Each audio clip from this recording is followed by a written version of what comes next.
sombranza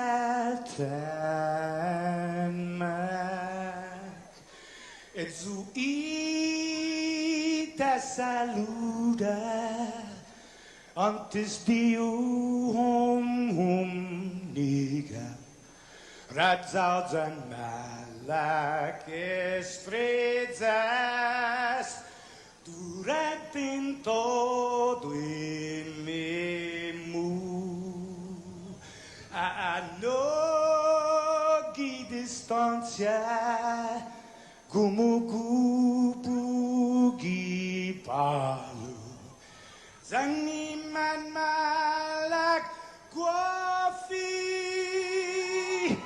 ikonum nasugi airi prebatu la noci nai banderata caighi pues Atan fanni bandera kau esta pagua pumalapa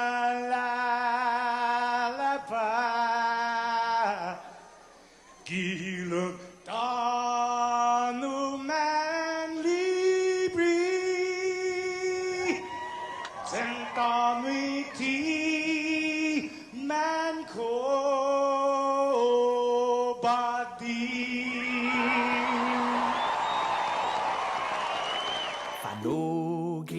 Tamoru purita nota kantai matu nanyagi todu ilugat para i honra para i gloria abiba is la sin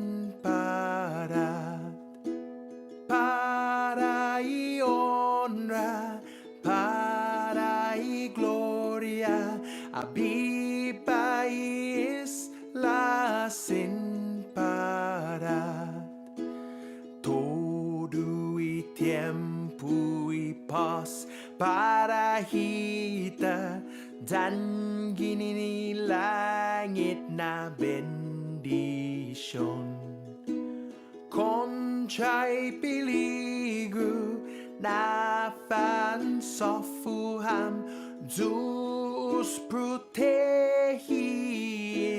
languahon concai peligro na fan sofuham Zeus protegis languahon Osaina, Oemiti, Inumai, Amines Kuntan, Minale.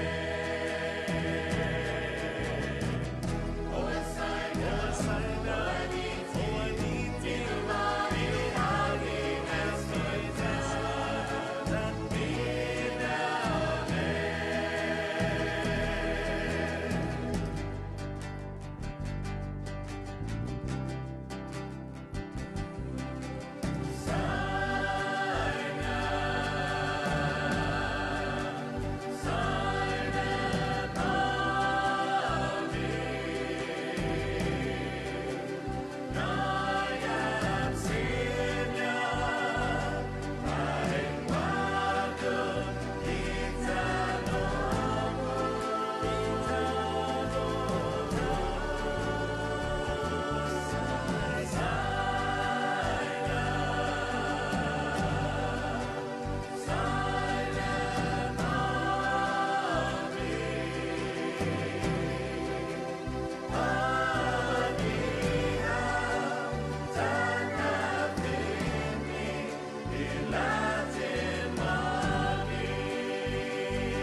other day.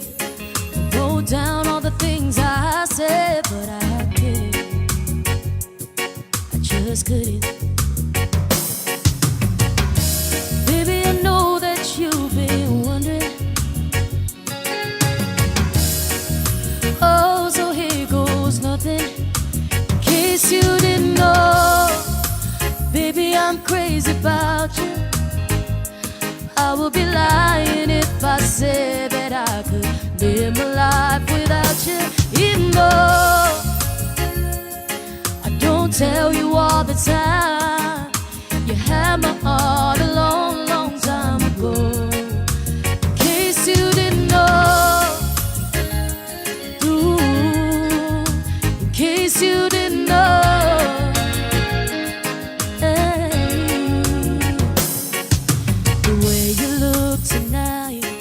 That second glass of wine got me thinking.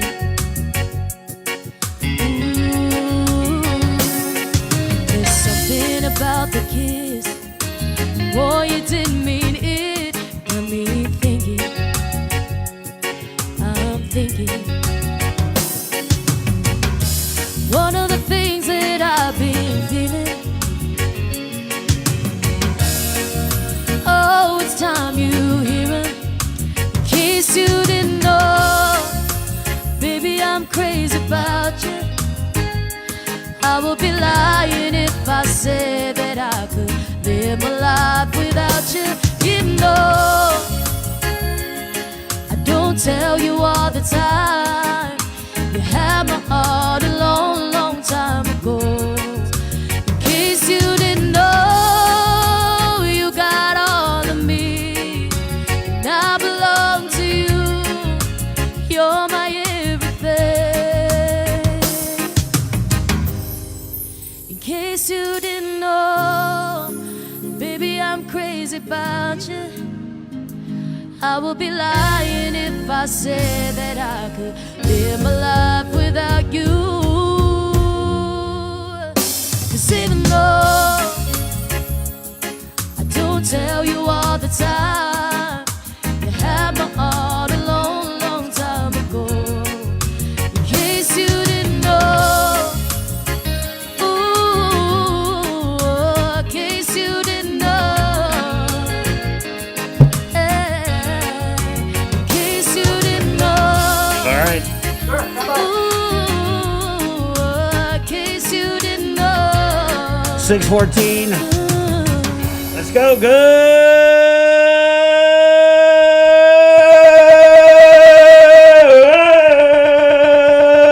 Good morning, Guam. Good morning. What about the huh? I feel good. Okay, there is a beautiful shot right now of a large stack of Amazon packages and a lot more, Sorry. which I'm sure is the case for a lot of people. Sorry, local economy. 6:14. Good morning on you. Good morning, Annie Bonds, coming to us from Killeen, Texas. Half a day. Good morning to who do we got here?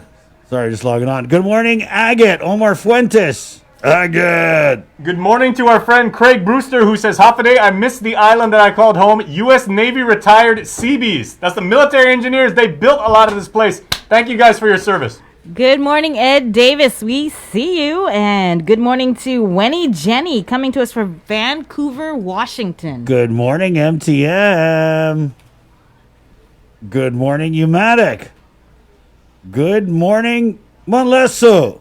Shout out to my friend Tony D'Angelo. Good morning, Tony. Good morning if you live near a bridge. I know a lot of people in Melissa live near the bridge. It's beautiful property. Good morning if you live near a bus stop. And I do. All right. All right. Good morning, Agania. Good morning, Agania Heights. Good morning if you live near a tennis court, public or private. Good morning to Napa, California. Good morning if you live next to a tetherball setup.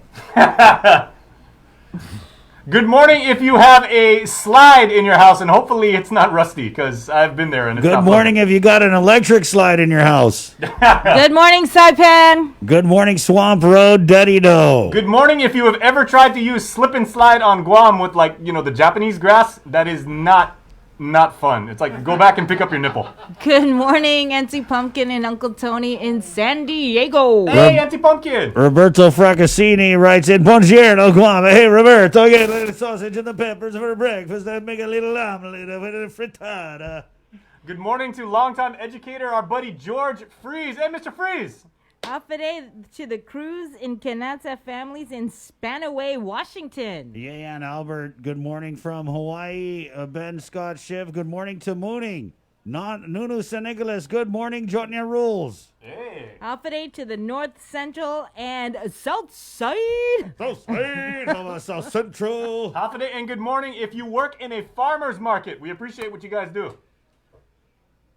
Half a day and good morning if you work in a village mom and pop store, slanging empanada and pickled items. Yeah, you've probably been up since 2 in the morning stocking shelves, and you know what? You're awesome. Good morning. Disla Serrera writes, rise and shine, time to grind. Good morning from the Cabrera family in Pog at Manilo. Good morning to all the service workers at our Yes. gas stations, to all of our quarantine, hopefully soon to be released passengers at Quarantine Hotel. Nick and Marlene Legaspi, right, Havane and Buenas from Mungie Town. Keep up the great work. Stay safe. Hafide and good morning if you are a healthcare frontline worker. We know you're busting your butt right now, and you guys are rock stars. We appreciate you. We're praying for you guys. Good morning, Chalampago. Joel Santiago checking in.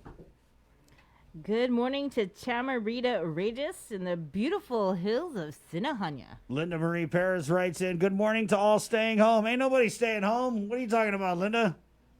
Hafide, This if is you P-Core 12. if you are a student, faculty member, or alumni of Clemson University, #1 ranked team in the nation, go Tigers!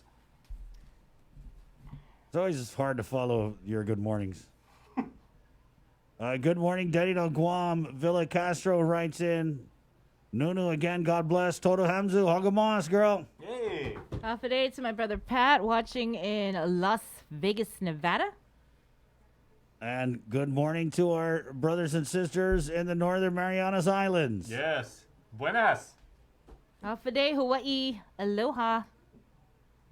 Good morning, California. Good morning, Washington State. Good morning, Chamorros living abroad. Yeah, Hafide and good morning to all of our fellow Pacific Islanders in Polynesia. So we're talking Tonga, Fiji, Okay. Samoa. Good morning, everybody. Yeah. Good morning, Melanesia. There you go. Good morning, Amnesia. Yeah. Wow. Well, if you say good morning, amnesia, would it technically be good evening? It's 6:19. Good morning. Good morning, everyone, everywhere. That was funny. It's the link on the Breeze 93.9. People sponsor this. Cool people. Be cool. First Hawaiian Bank, Calvo Enterprises, IT&E, and also the Thrive Coalition, where we remind you it takes a whole village to raise healthy and drug-free youth. Thrive with us. So we'll be doing that at 9:30 as we get ready to kick off Red Ribbon Week. And we're going to have basically the whole court in here, guys. Well, not in here, via Zoom. Chief Judge Francis Tidinko Gatewood of the federal court. Also, Magistrate Judge Michael Berdalio. And then we have a model recovery citizen. We brought him on to ring in Recovery Month, Jessie Mendiola. And then from the Guam Department of Education, she is the district psychologist, Nadine Cepeda. That's coming up at 9:30. Other guests we got through the show. We're going to talk with your village mayor. Yeah, your mayor. If you're from Jigo, Agania Heights, Manila, Barragata, or Hagatnia, we've got your mayor coming on. We've also got the Department of Public Health to come in and shed a little bit more light on these 68 positives that we saw over the weekend and also the positives we saw last night. Very tragic news. 3 more COVID-related fatalities. Just like that, the deaths keep coming. We'll also get Lieutenant Governor Josh Tenorio. Mark Mendiola, the Guam Education Board Vice Chair. Not too happy about GDOE's budget cut, so he's coming on. And Lieutenant Governor Josh Tenorio. All that, and you are the missing ingredient. 637-0094. It's the link on the Breeze 93.9. Let's go ahead and jump into news here at 6:20. It's Tuesday. Montes! The 29th day of September. Let's take a look at Link News right now from the KUAM News team with the very latest. Good morning, Sabrina Solis Mantanani. Off day, everybody. 3 more COVID-related fatalities were reported late last night by the Joint Information Center. The 44th fatality occurring at the Guam Memorial Hospital. at approximately 9:15 a.m. The patient was a 58-year-old female who tested positive for COVID-19 upon admission to GMH on September 2nd. She had underlying health conditions that were compounded by COVID-19. The 45th fatality occurring at approximately 3:23 p.m. at GMH. The patient was a 79-year-old man, again with comorbidities. He was admitted to the Guam Memorial Hospital on August 29th and tested positive upon admission. And the 46th fatality occurred also at GMH around 7 p.m. The patient was a 44-year-old woman. She was admitted to the hospital yesterday afternoon and tested positive for COVID-19 upon arrival. As for the latest COVID count, out of 538 samples that were ran through various labs, 37 new positive cases have been reported. There are 550 active cases with almost 1,800 recoveries. As of last night, there were 28 hospitalizations at GMH with 10 people receiving ICU level of care. Guam's total COVID case count now stands at 2,390 people infected with the virus. Meanwhile, the Guam Department of Education confirming another positive case, a contract worker from JFK High School in Tamuning who was identified through contact tracing efforts. The most recent petitioners released early from the government quarantine facility, the Ike family. The family of 6 was traveling to Guam to join their mother Raquel in mourning the loss of her parents. As reported, her parents were the island's 23rd and 32nd COVID-related deaths. After spending nearly 2 weeks in a government facility, the parties reached an agreement, and over the weekend, the family was released to home quarantine. However, attorney Jackie Terlahi has filed a motion to compel in the case for pending matters that remain unresolved regarding public health, failing to produce certain documents. The documents include presenting data and statistics on any relationship between positive COVID-19 tests of passengers and proof of tracing positive tests from arriving passengers from March 12th through September 25th. The petitioners are seeking this information based off of testimony from the government's expert witness, Dr. Felix Cabrera, stating that the issues of passenger noncompliance is the cause for an increase of positive COVID-19 tests in the territory. Additionally, the court asks the government to call head of Public Health's action team, Dr. Michael Cruz, to testify in determining whether or not the government quarantine is mandatory and reasons for the requirement. The court granted the request and ordered the government to produce Dr. Cruz for the proceedings. The petition hearings continue this morning. United Airlines is the first U.S. airline to launch a COVID-19 pilot testing program for travelers. Starting October 15th, passengers from San Francisco to Hawaii have the option to take a rapid test at the airport or a self-collected mail-in test 72 hours ahead of their trip. In a news release, the airline stated it worked closely with Hawaii officials to ensure that customers who test negative would not be subjected to the state's current 14-day quarantine requirement.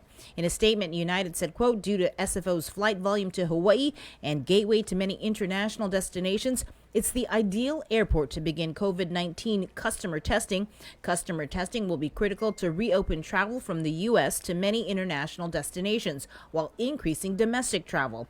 As we better understand customer testing needs and preferences, our primary goal is to expand our testing program to our hub airports as soon as possible, end quote. Starting today, the Department of Revenue and Taxation will start accepting applications for the Adzuda i Mangafa program or the Help for Families Act. The program provides $500 payments to eligible families with young adults, students, and disabled individuals that may have been overlooked in local and federal stimulus programs. The local stimulus program is supposed to be funded with Federal CARES Act money. Starting today, people can go to DRT's website to download the application. The deadline to apply is November 12th. Meanwhile, with Guam under a new modified PCOR 1 status, Tax officially reopened its doors on Monday, but by appointment only. In national news, the New York Times says it's obtained more than 2 decades of President Trump's tax return data that the president has spent years trying to conceal. The bombshell report reveals a sharp discrepancy between the president's public images and his private practice in business. Deborah Alfarone reports from the White House. President Trump is blasting the New York Times report that claims he paid just $750 in federal income taxes in 2016 and 2017. Totally fake news. No, actually I paid tax, And you'll see that as soon as my tax returns. It's under audit. They've been under audit for a long time. The report shows he paid nothing at all in 10 out of 15 years, largely because his many namesake businesses reported losing much more money than they made, including his golf courses. The report also shows Mr. Trump took tax deductions on what some people would consider personal expenses, including housing, aircraft, and $70,000 in hairstyling for television appearances. And even though President Trump vowed to no longer pursue any new businesses once elected, the Times reports he made $73 million from foreign deals during his first 2 years in the White House. The president has also reportedly benefited from a nearly $73 million tax refund, which is now the subject of a decade-long IRS audit. And he reportedly has hundreds of millions in debt due in the coming years. An attorney for the Trump Organization tells CBS News that the New York Times story is, quote, riddled with gross inaccuracies. He says that the president has paid tens of millions of dollars in personal taxes to the federal government over the past decade. Shortly after the Times report, Senate Minority Leader Chuck Schumer tweeted, "Raise your hand if you paid more in federal income tax than President Trump." And Joe Biden's presidential campaign released this commercial. Mr. Trump is the only president in modern history to not release his tax returns. Deborah Alfarone, CBS News, the White House. Repeated requests, Gov. Guam will not get a seat at the Freely Associated States Compact renegotiation table. Guam is seeking more than $1.5 billion in reimbursement for costs associated with FAS migration. But in a recent press briefing, the U.S. Department of the Interior made clear that the ongoing talks are between the federal government and the FAS only. Nestor Lecanto reports. Assistant Interior Secretary Douglas Domenech, speaking at a virtual press briefing Friday hosted by Gary Sword of CNMI Radio, was asked about Guam's bid for representation at the talks as the jurisdiction most heavily impacted by FAS migration. I'm aware that Guam has made this request. Their interest has primarily been related to Compact Impact funding. And the problem is Compact Impact is not really part of the negotiations. So there wouldn't be any benefit to them actually being there. This compact is between the United States and each country separately. But Guam has estimated it spent about $1.5 billion in direct costs for public service, or an average of $150 million a year, since FAS citizens were allowed visa-free entry. Since 2003, the federal government has allocated about $30 million a year in total for all impacted jurisdictions. Guam has received the largest portion, but only about $15 million annually. The expense of compact migrants in each of the areas is very high, and Guam has expressed concern about this. It's a top concern to us as well, and it's something we hope we can address in the eventual bill that is presented to Congress. But we need to get beyond the negotiations before we can do that. Assistant Secretary Domenech and FSM Ambassador Karen Stewart are leading the compact renewal negotiations, which began in May. Interior has said it hopes to wrap up the talks by the end of the year. For Guam's News Network, I'm Nestor Lecanto. Amid a $15 million budget cut, the Guam Education Board passed a resolution outlining its spending priorities, and a bulk of their $208.5 million budget will go to ensuring there are certified teachers in every classroom, allied health professionals, and providing a health, safe, and sanitary learning environment. In terms of cuts, Superintendent John Fernandez has been authorized to implement severe austerity measures that include a freeze on hiring and overtime, as well as reducing the scale of essential contracts and services. The Guam Fire Department rolled out its new program offering emergency assistance to Guam's hearing impaired community. The island's deaf, hard of hearing, and speech impaired community can now text 322 and Guam Fire will respond. The program was enabled through the donation of a tablet and service from local telecom IT&E. Emergency medical dispatchers can now receive and reply to text messages to 322 in a more expedient and efficient response. And finally, congratulations to our Tomas Manglotnya, who is now in grad school at Stanford. We're proud to announce that Tomas is being honored by the Native American Journalists Association. He won third place in the student division for Best TV News Story for a story he wrote in July 2019 that aired on KUAM about how a Guam fisherman was helping provide transportation for families from here to Rota. At the time, it was the solution for many families who couldn't catch a flight on Rota's only commercial airline passenger service. The NAJA serves to empower Native journalists through programs and actions designed to enrich journalism and promote Native cultures. NAJA encourages both mainstream and tribal media to attain the highest standards of professionalism, ethics, and responsibility. Again, congratulations, Tomas.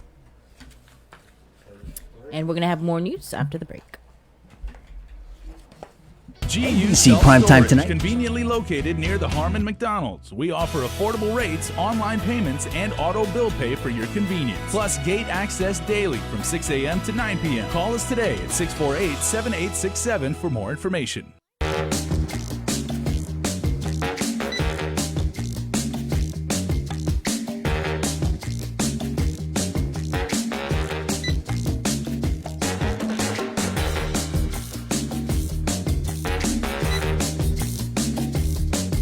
Your life moves quickly, so you need a card that keeps up with you. Tap and go with our contactless debit cards. Just open a checking account at First Hawaiian Bank. Your generosity can change lives. Disasters won't stop during this global pandemic, so neither will we. The Guam chapter of the American Red Cross is calling on the continued support of the community to assist with their mission of providing disaster relief and recovery efforts, military family support, and life-saving training and certifications. In times of emergency, our support will not waver, and we pray that your support of our efforts will continue as well. We invite you to join us in commemorating our 20th annual signature fundraiser virtually this year by supporting the Red Ball in a Box. We will be delivering special red boxes, which include a 4-course dinner from Micronesian Chefs Association and wine to our patrons and sponsors. As a sponsor, your company and message will also be featured in a special television tribute to the Guam chapter of the American Red Cross. For sponsorship opportunities and more information, please call 688-0280 or visit our Instagram or Facebook page. Let's support our community. Though we're apart, we're still together in generosity and support. Small businesses are an important foundation in our island's growing economy. They provide essential goods and services to our community while preserving local traditions and creating new job opportunities. Your responses to the 2020 Census of Guam will help small businesses receive the information they need to thrive for years to come. Respond today. Together, we can make a difference. We all play a role in slowing the spread of COVID-19. We must continue to stay strong and practice everyday preventive actions to keep our island safe. Maintain a distance of 6 feet between yourself and others. Wear cloth face coverings in public settings. Wash your hands for at least 20 seconds. If soap and water are not readily available, use alcohol-based hand sanitizer that contains at least 60% alcohol. Clean and disinfect frequently used surfaces. Avoid touching your face. Stay home if you are sick. Help reduce the spread of COVID-19 by downloading the Guam COVID Alert app on the App Store or Google Play. Let's protect ourselves, our loved ones, and our communities. Prevention saves lives. For more information, please contact 311 or visit our website at dphss.guam.gov.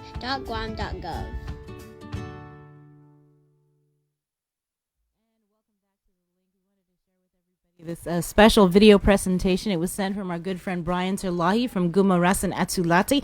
It is a video production with several other Gumas from off island, and so we're going to share this with you. Very evident, it is very evident that we are living in such very difficult times. Our island, and most especially our people, continue to weigh the hardships that have plagued our lives. As we journey through this endeavor, we, the members of Guma Rasanatsolati and Guma Mahiga, and our friends from Guma Imahin Tautolati in Osaka, Japan, Guma Famagu'un Itano Zanitasi in Tokyo, Japan, and Guma Imahi from Tacoma, Washington, would like to send a message to our people here at home and our brothers and sisters across the world to continue to stay strong throughout any trials and tribulations. We would like to remind our people that our island home has been through so much, and we have continued to exist because of the beauty of our culture and the values of respeto, inafamole, and familia that have been passed on from our Sina. Let us continue to keep these values in our hearts as we weather this storm that has changed our very existence as a Chamorro people, the people of this land, Itautautano. Van hasu na man medgud zan man mesngun itautauta. Sa mo hinahalang sa esta mamayla isen gefpago na linala para todo manahinikog na tempo. Munga man malefa na ti unaihit si Zeus tata mas kitisinya talangat. Let us continue to be vigilant and protective, not only for ourselves, but for our Manina and our Famaguan. Na safo hamzumona, biba Chamorro, zan biba guahan, tinadzut para todo itautauta.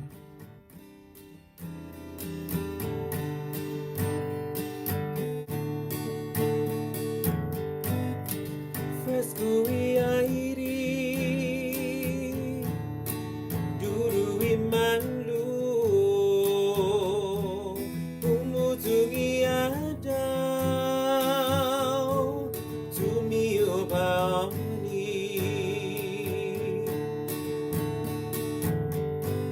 hanbo dungi itan gipo baitan Maguvi tau tau Buni tuhaongi Umutungi milerisa Ilange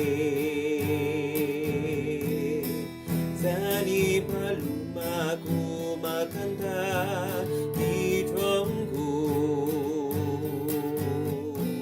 Mamflorisita para fanui ilina la tau tau ta parai man mopus pagu jani man maila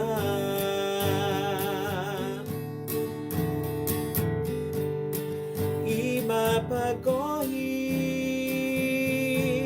kumampitanu mano iso sombra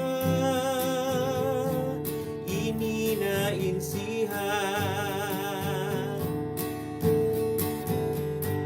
senlam lam suleras govmalak zangapu bumetin manyaina para itaw taw tanu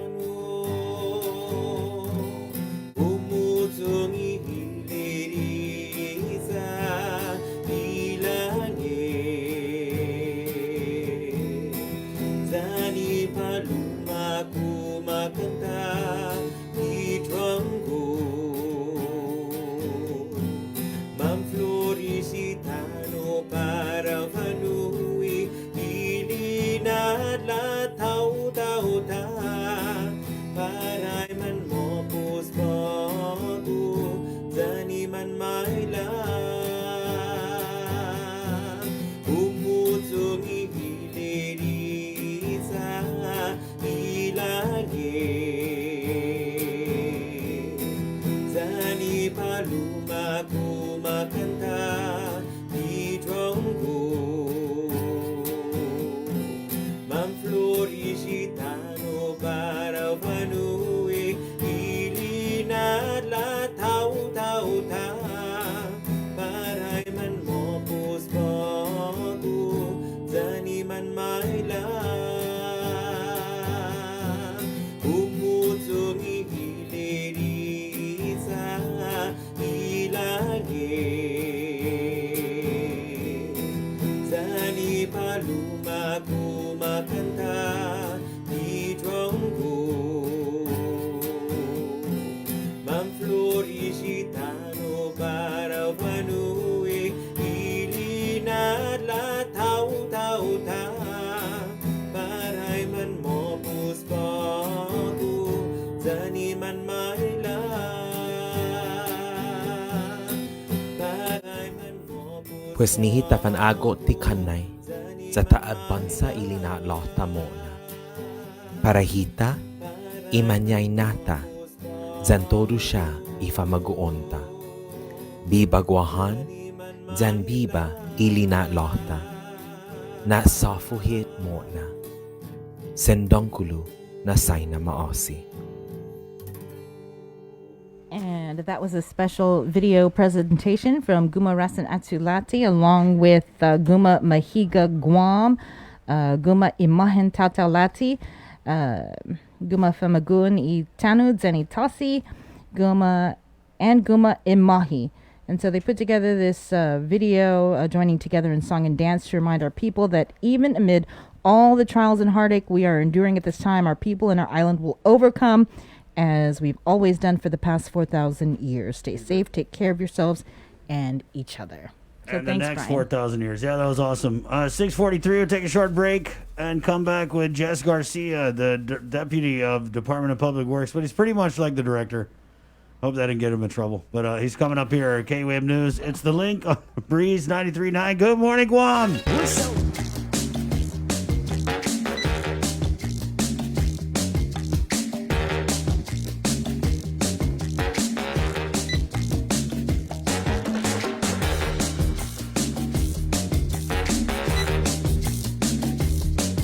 Your life moves quickly, so you need a card that keeps up with you.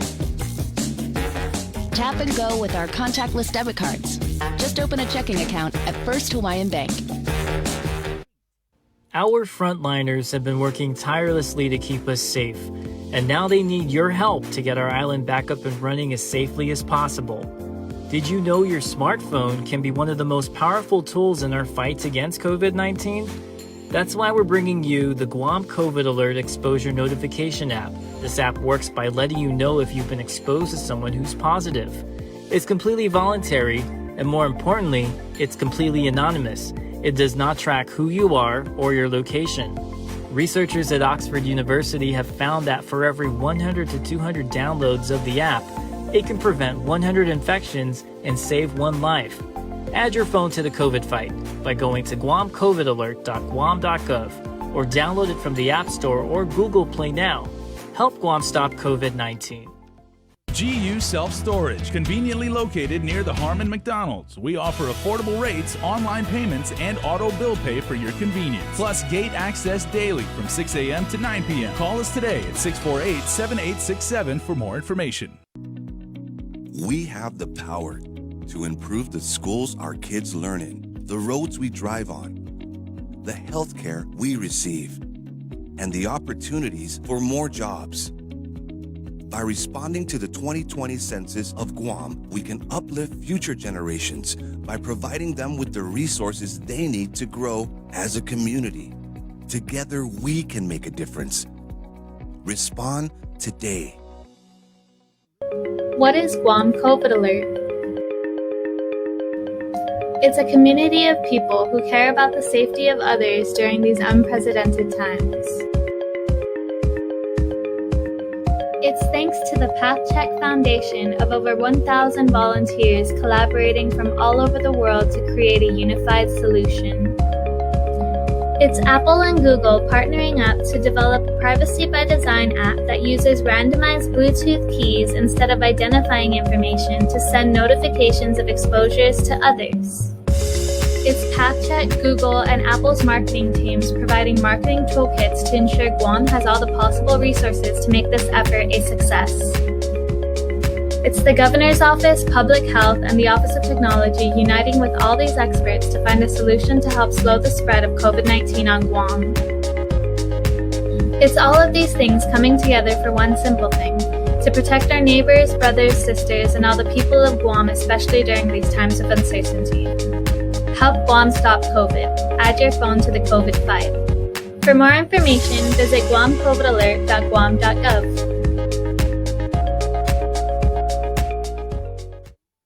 You're watching The Link with Chris and Sabrina on TV 11, but don't leave yet because we're coming up next on CBS This Morning. We got your 6. At 6 a.m. with The Link on Breeze 93.9 FM. Bree and I connect you with all the latest news and information you need to know to start your day. Then check back with Guam's news leader at 6 p.m. for the day's top headlines with KUAM News Primetime. From 6 a.m. to 6 p.m. and everything else in between with KUAM Digital, we got your 6.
I can't sing this anymore because he got married.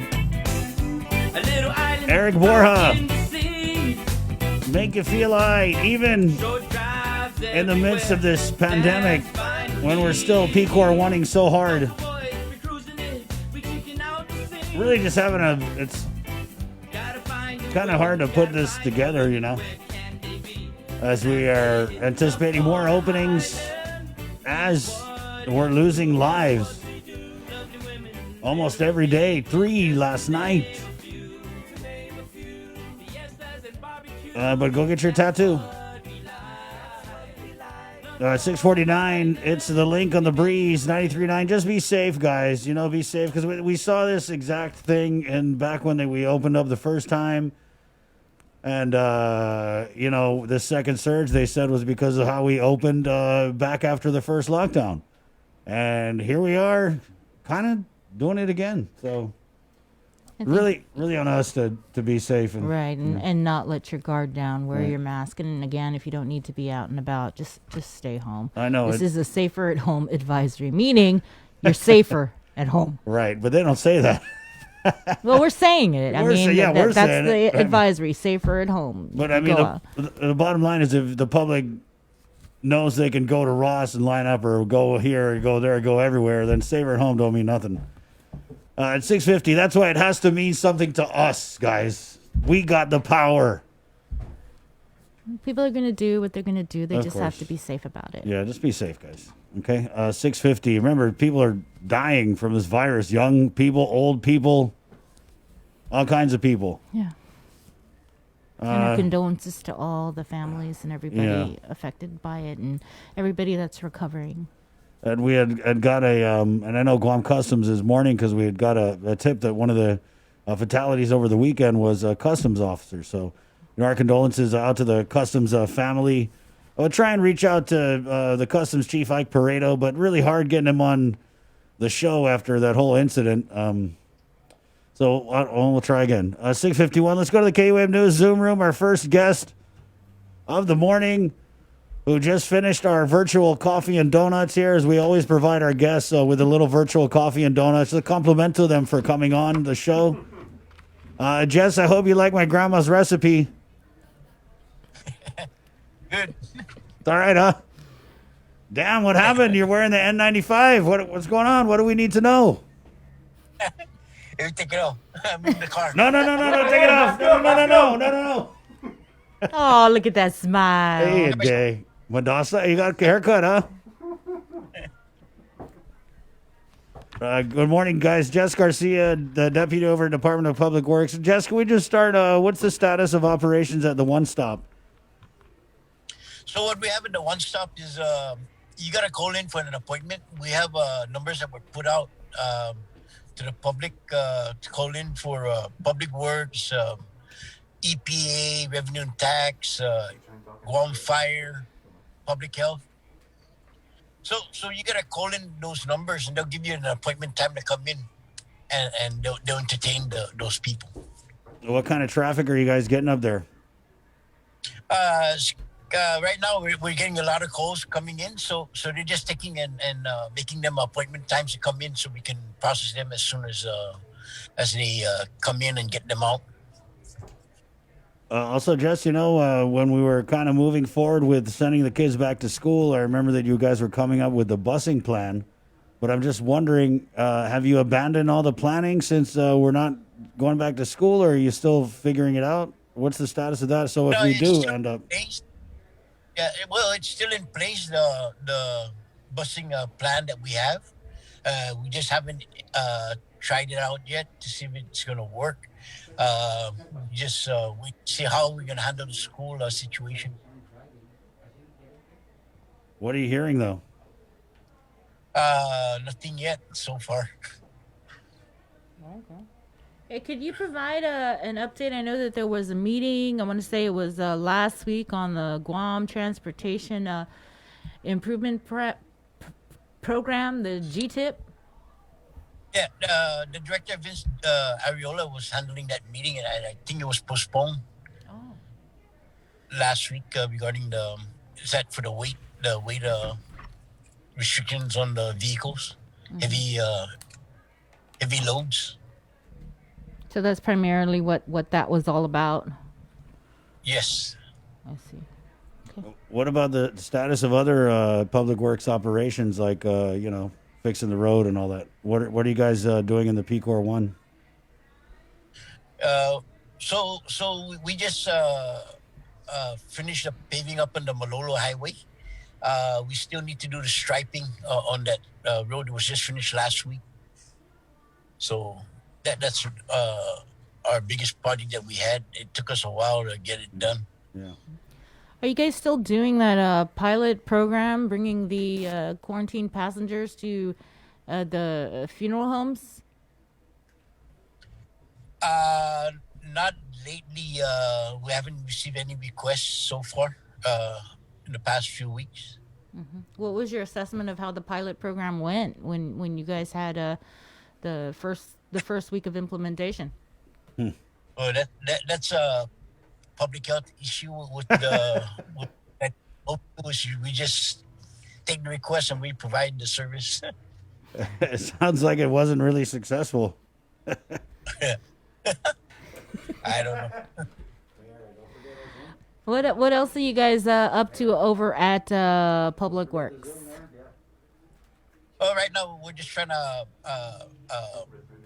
get our roads back in order with the grass cutting and stuff. So I got my guys out doing grass cutting and road. I'm sorry, and what? Road repair. Oh, where are you guys repairing roads? From all the rains last week and the week before, we have a lot of washout roads. So I got my guys out doing those road repairs. Mm-hmm. You know what? Ask whatever's going to be done about the flooding that's always going on. Yeah, Jess, down what at is going to be done at Polaris Point?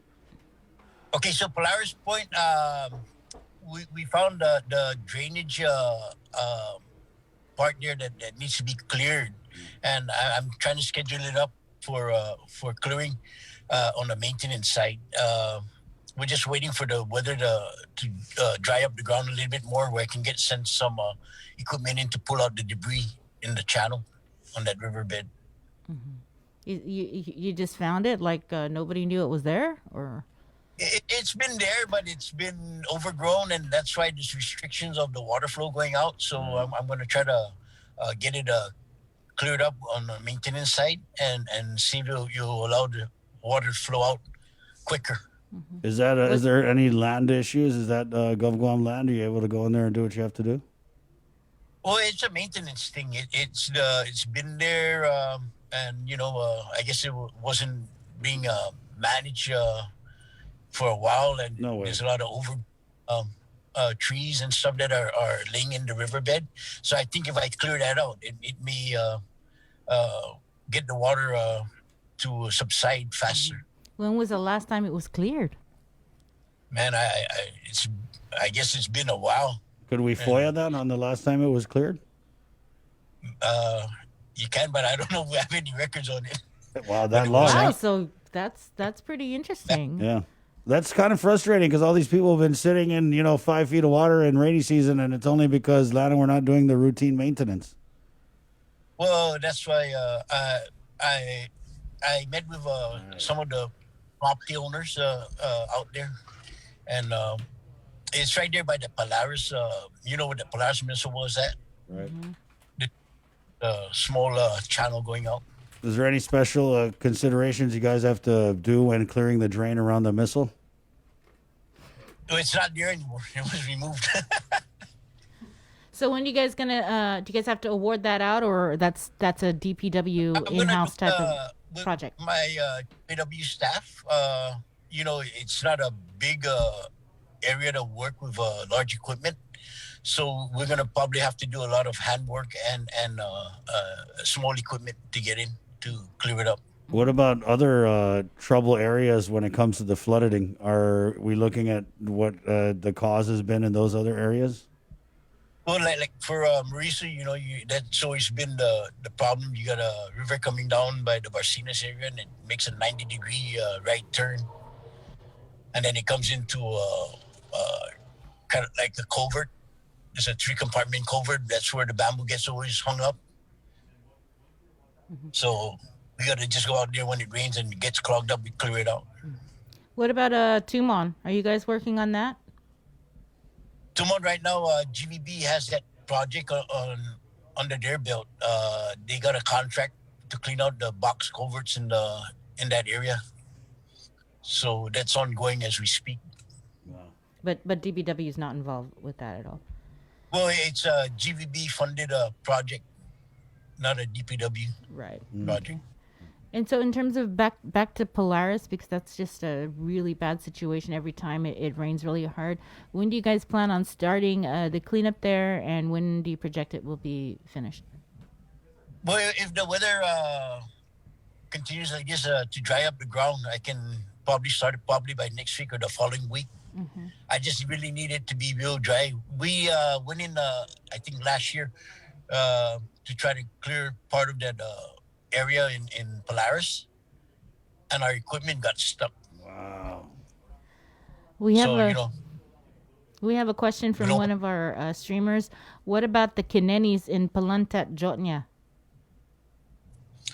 Palantat, Jotnya. Okay, so the one in Palantat, Jotnya, that's I believe going into private property behind the residence, and that's a big issue down there too. Those guys always flood out also. Yeah.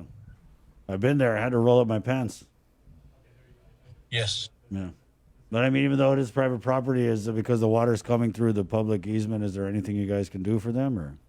Well, it's not basically just easements. It's coming from because they're in the lower area, so the water from the valleys and the hills in that area flow into their area and then goes to the back towards the Ordet. All right. What about traffic highway division, Jess? Anything going on with them? What kind of mobility have you guys been seeing during this so-called PCOR 1 lockdown? The thing we have a couple of bids that are going to be going out, but it's real slow because of this lockdown. They're getting some bids out for like Marine Drive, right by ITC, going up towards from Horse and Cow ITC up towards the airport. We're gonna pave that road. Well, how long do you think that's going to take? We're planning. That's a kind of big project. Maybe a couple months we should start it up. But we're looking at that intersection at ITC. How we're gonna handle that? Either we close it off for a whole weekend and portion of it, and then. But that's right. It's a lot of planning that we're doing right now. See how we're gonna handle that section of roadway, because that's the busiest intersection we have. Amen. We got a comment here from Adrienne Cruz, Jess. The last flooding we had, Mr. Garcia and his folks were very quick in responding to us here in Melissa. Very much appreciated. Good job, DPW. And Mayor Ernest's staff. Thank you. Yeah, day. That's why you do it, right, Jess? Well, you do it to help people, My staff at DPW, I code them out. It don't matter roads, any support that we can give the other government agencies. We're out there, especially with two of the mayors. I know the mayors have a lot of requests coming in, but there's only so much staff we have and so much equipment, Yeah, we actually have a couple of mayors. Mayor Paul McDonald's just listening to you right now. He's kind of got this smirk on like, yeah, we got a lot of requests, Jess. Mayor, you want to come on and investigate Jess about your request or what? Investigate Jess about your request. Get it off your chest. Yes. So we try to help the mayors out as much as we can. And, we go out and make the assessment, see which is the priority for them to do it. We can't just dedicate ourselves to one mayor and keep our equipment in one. We go out and make the assessment. But let's get Mayor Paul on. Mayor Paul, can you unmute yourself? Because it looks like you have a comment for Jess here. Are you cool with Mayor Paul, Jess? Gun Heights? Can you hear me? There you go. Yeah. Yes. No, I'm saying Jess is a good man. There you go. I know that if our request comes in, it may take some time, but he'll respond. Let's get Mayor Al on too while we're waiting. The mayors are starting to come into the Zoom room here, guys. Mayor Paul, we got virtual donuts and coffee right there if you want. Yeah. What's the I donuts? wish I can grab some, but grab and go. Right, there you go. Mayor Al from Mungie Town, we'll go ahead and unmute yourself. We have Jess Garcia, he's the deputy, but he's got the pull over there at Public Works. So Mayor Al, any comment here for Jess? Any special requests? You got to unmute yourself, Mayor. Well, yeah, we can hear something. Yeah, we can hear something. Well, Anyway, while we wait for the mayor to come on, you do have one request here, Jess. It's from Teresa Garcia. The main road from Summer Homes to Agafa Gumas Jigo needs to be repaired. Potholes, cracked lanes.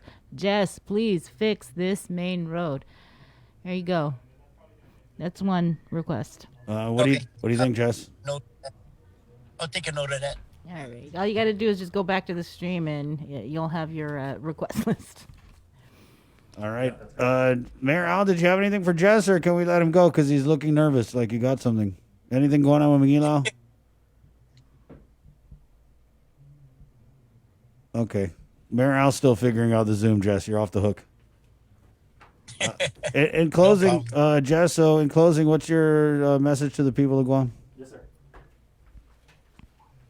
We're out there. We're trying to get as much done as we can with the resources and the manpower we have. So rest assured, the mayors, their requests are coming in, and we'll be coming out to meet them and make some assessments. Yeah. And so you're going to be paving the main road from Summer Homes to Agafa Gumas tomorrow? Well, actually, that's on one of the projects that they have on a long-term food of Pets Access Road. All right. Okay. Oh, there's Mayor Al. Yeah, he got it. Hi, Mayor Al. Did you have anything for Jess? Did you have any comment or question for Jess? Please follow up with the traffic light, and of course, I know we're waiting. You've always been there for support. Some of the flooding areas and the mitigation efforts that we have to do for the roads. Thank you, for all the support and administration. Jesus Mosi. Thank Mayor Al, which traffic light are you talking about? The one in front of Payless, Lana, I heard him right after that one that just went up. You got to check Mayor Rudy. All right, Jess. I'll let you go then. Okay, thank you. That's that. Thanks, Jess. Okay. Mayors, stand by. We're going to get a couple more mayors in the Zoom room. We'll take a short break and come back with more of the link on the Breeze 93.9. Good morning, Guam. GU Self-Storage, conveniently located near the Harmon McDonald's. We offer affordable rates, online payments, and auto bill pay for your convenience. Plus gate access daily from 6 a.m. to 9 p.m. Call us today at 648-7867 for more information.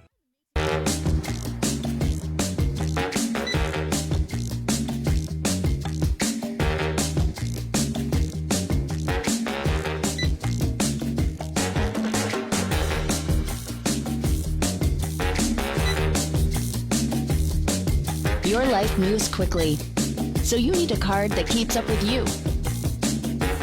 Tap and go with our contactless debit cards. Just open a checking account at First Hawaiian Bank.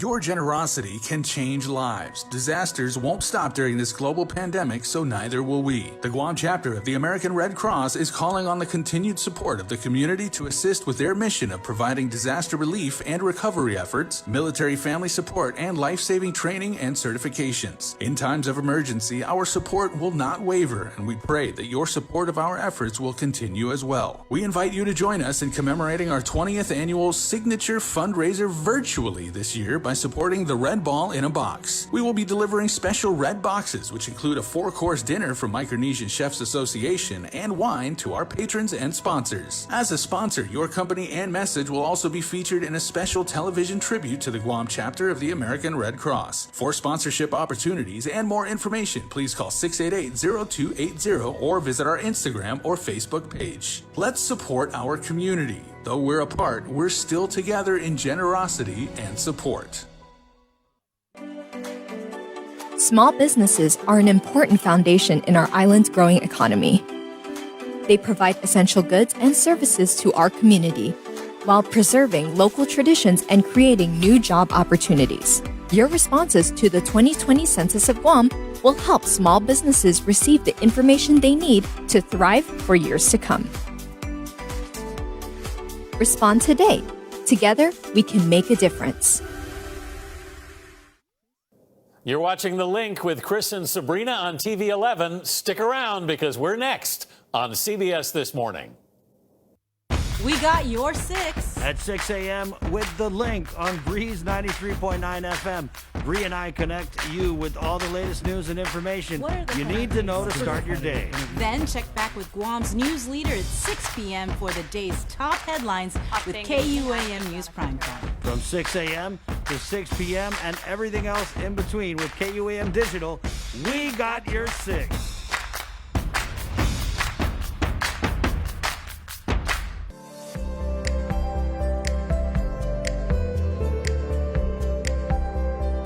.30, we have your Chief Public Health Officer, Dr. Susan Kaneshiro of Public Health. She'll be joined by the spokesperson, Janela Carrera.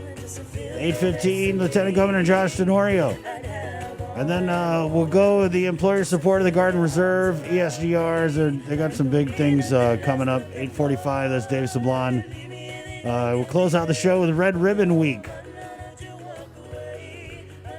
And we'll have Chief Judge Francis Tydenko Gatewood, Magistrate Judge Michael Berdalio of the United States District Court, Jess Mendiola, Model Recovery Citizen, and from GDOE, the District Psychologist Nadine Cepeda. That's all coming up on The Link. It's The Breeze 93.9. And before we go into our interviews with our mayors, want to update you on the latest numbers from the Joint Information Center. As we reported at the beginning of our show, there have been 3 more COVID-related fatalities that were reported by the Joint Information Center. The 44th fatality occurring at GMH at approximately 9:15 yesterday morning. The patient was a 58-year-old female who tested positive for COVID-19 upon admission to GMH on September 2nd. She had underlying health conditions. The 45th fatality occurred at 3:23 yesterday afternoon, also at GMH. The patient was a 79-year-old man with comorbidities. He was admitted to GMH on August 29th and tested positive also upon admission. And the 46th fatality occurred at GMH at approximately 7 o'clock last night. This patient was a 44-year-old woman.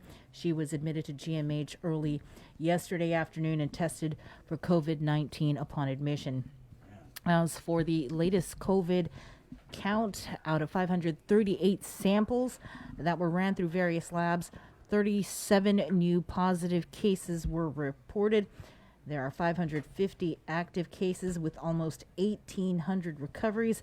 As of last night, there were 28 hospitalizations at GMH, with 10 people receiving ICU level of care. Guam's total COVID case count stands at 2,390 people who have been infected. Additionally, the Guam Department of Education confirmed another positive case.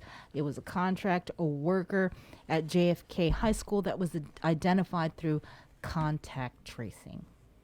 All right, let's go to the K-Wave News Zoom room. And since we just talked about the virus, we'll go ahead and catch up with Mayor Paul McDonald. We have Mayor Alan Gata. We asked Barrigada Mayor June Blah. She's seen the message and the link, so hopefully she can find the time to jump on for her constituents. Also, Chico Mayor Rudy Matanani, who needs the staff. The staff, where are you guys at? Mayor Rudy can't figure out the Zoom. But we do have a couple of our smartest mayors who were able to figure the Zoom out. And we heard already, Mayor Paul, Mayor Al, that this Zoom is a hard one for some of you guys as colleagues, huh? So thanks for coming, Mayor Paul. Let's start with you, and I want to kind of ask, because I know that you do have some medical conditions, just what it's like for you living in this time of the virus and keeping safe while also, serving the people of your village in Agana Heights.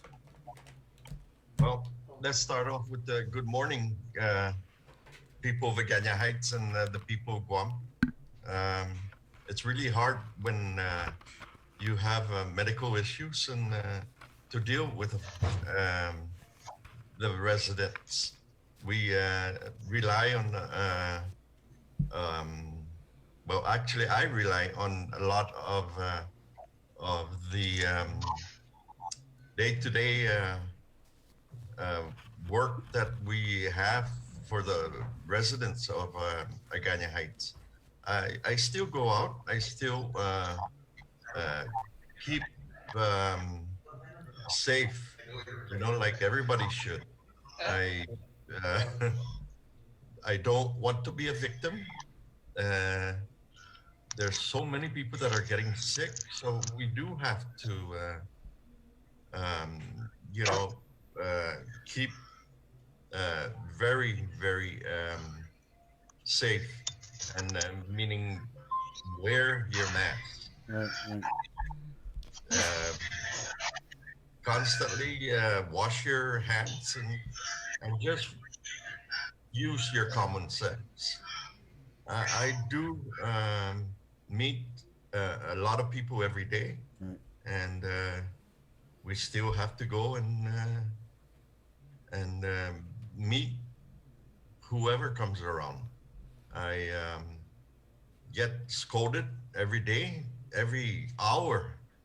I get reminded by my wife and especially my son, who's got anxiety already because he's worried about his family, and I'm sure that a lot of our constituents do worry.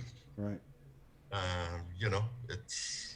It's serious, and it's we gotta take it seriously. Yeah, Mayor, and I know you've been mayor a long time, so I want to ask, like, what are the people in Agana Heights saying? What are they feeling? And, people compare this to a typhoon. I think it's kind of, well, it is different, but just in all the years you've been mayor, I'm pretty sure you've never seen anything like this. So what are the people saying?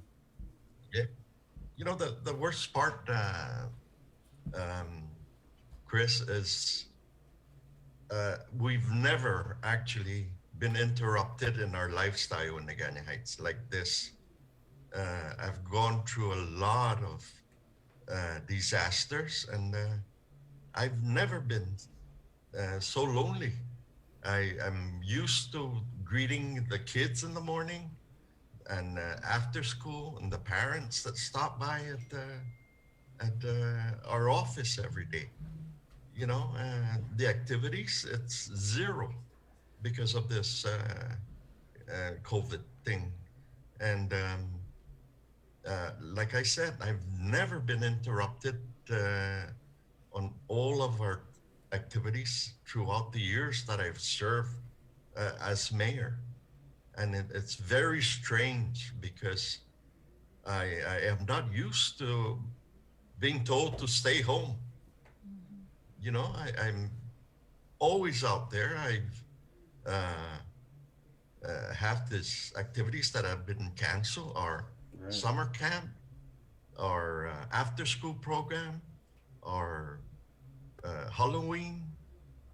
We still haven't decided yet about what to do in Halloween. Yeah, we're going to ask about that. Yeah. Yeah, and Easter, our coconut fair.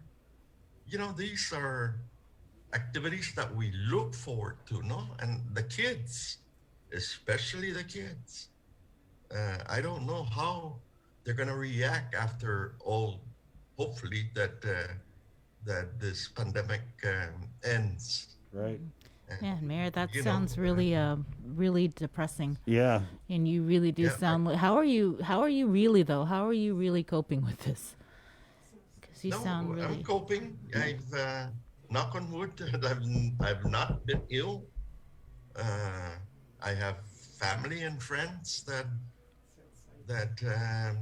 have been ill, and I feel for them.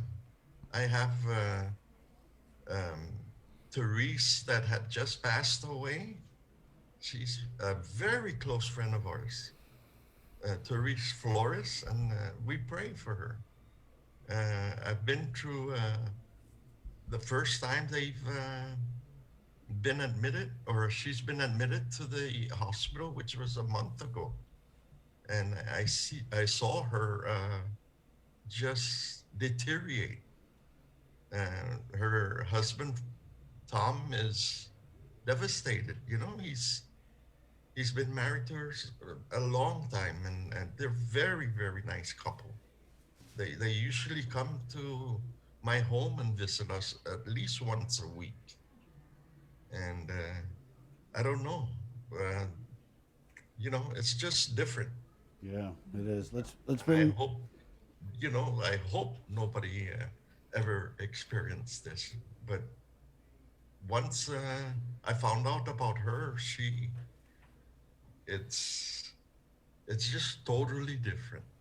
I feel bad. And I pray for everybody in Guam. Yeah. Whole lot of praying going on, Mayor.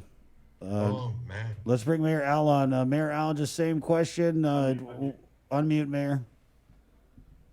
What are the people of Manila? How are they reacting to the virus? What are their thoughts, feelings? Are they staying home? Are they taking it serious, Mayor Al?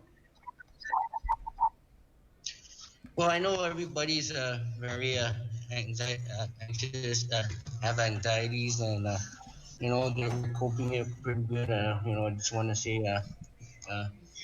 we'll continue the prayers and people's condolences for everyone, all the lives that are lost to this pandemic. And I see that a lot of when we go to the stores and stuff, people are getting more serious. Some of them carrying their own PPEs to ensure, and then of course also the business doing their part and stuff. So just like with us this past weekend, celebrating the Feast of Santa Teresita, continuing our efforts with the parking lot. You know, that we still had a best way of doing it with collaboration with the church. So it's just a safety precaution, the measures, and all that the stuff that we still have to and highlights of what that's important out there, and of course, practicing all the mandates. Mayor, so, you know, Mayor Paul had mentioned Halloween, right? And that's kind of what we've been thinking as you're starting to see in the stores, all the Halloween decorations. So we're a month out from Halloween. Have we made the decision already, cancel Halloween? Or are we thinking, is there a way we could do a curbside candy pass out? I mean, are we trying to save Halloween for the kids? Mayor Al, we'll start with you. What are you guys planning? Well, of course, that's where we have to put our mind and our heads together and do something with safeguards in place and you know, like the norm. You know, some people might want to stay in their house, some people might still want to go venture. I'm not too sure that different avenues would take the in light of those things. Of course, my staff and myself, we would like to something like grab and go, come and get a bag of goodies. Or something, or normally they have a celebration with down at the parish. So all those things into place, and planning, of course, planning is very important. And normally they have the trick or treat. We get involved with those things. So those are the measures we have to get together and see what will work. And of course, still instill with the kids that, you know, because you know, this is the time to where they have to, but we have to stay vigilant and remember, and also be on the side of trying not to make them, you know, it's at least something memorable that they can look forward to. Mayor Paul? Yes. Halloween, what are we planning? Are we planning for Halloween, or is it canceled? No, actually, our staff and I, we're trying to play it day by day, because if we still see that that we're still in core 1, then definitely we're not going to have anything. But if it's maybe core 3, then we have a plan. We may have a drive-by trick-or-treat, and we plan to decorate our stage. And as they drive by, we will give them a treat, and they can look at our stage, you know. And this is one that we hope that we do not cancel. There's just no activity for the kids. And again, when the kids on Halloween go out, they actually deserve to have a celebration or an activity, because it's just been too long cooped up in the house, and that it's just a leery situation in our village. Yeah. You don't see any kids walking around. You don't see any activities. Our baseball field, as one time, was the most busiest baseball field. Even the basketball court, right? Yeah. Yeah, our gym was the busiest on the island. We don't close until 12. We used to keep the gym open until 12 for all these organizations. And the baseball field is always busy. Yeah. Our lights are always on. Our basketball court, we had to chase the kids home, you know, and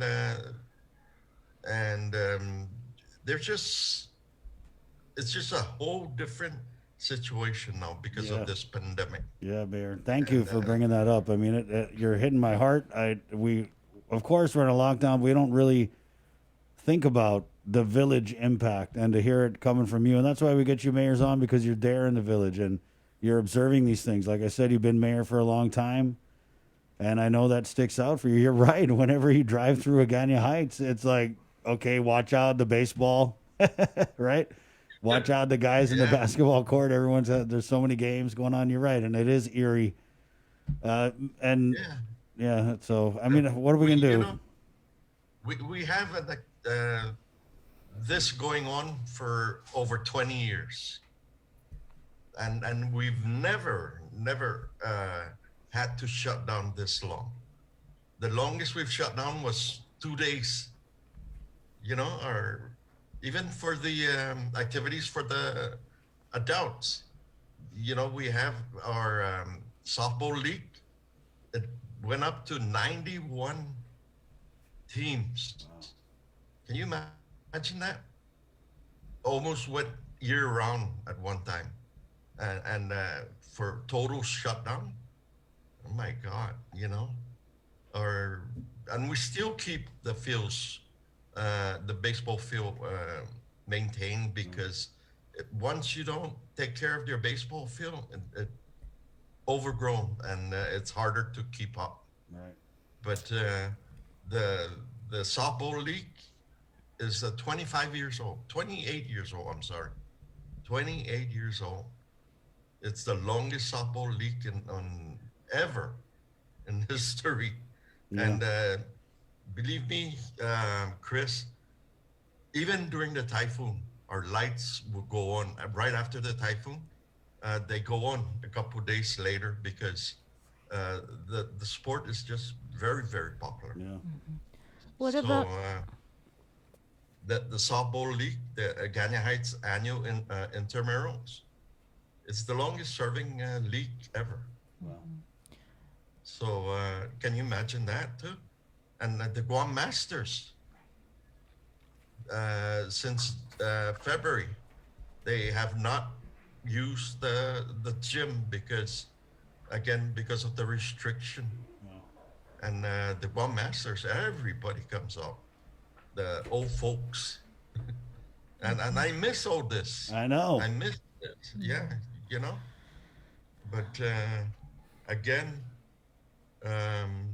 because of all these restrictions that we have for this past 5-6 months, our Agana Heights Athletes Association is broke now, because we used to generate funds and use that for sponsorship, for the repair of the gym, for the repairs of the facilities, and it's now broke.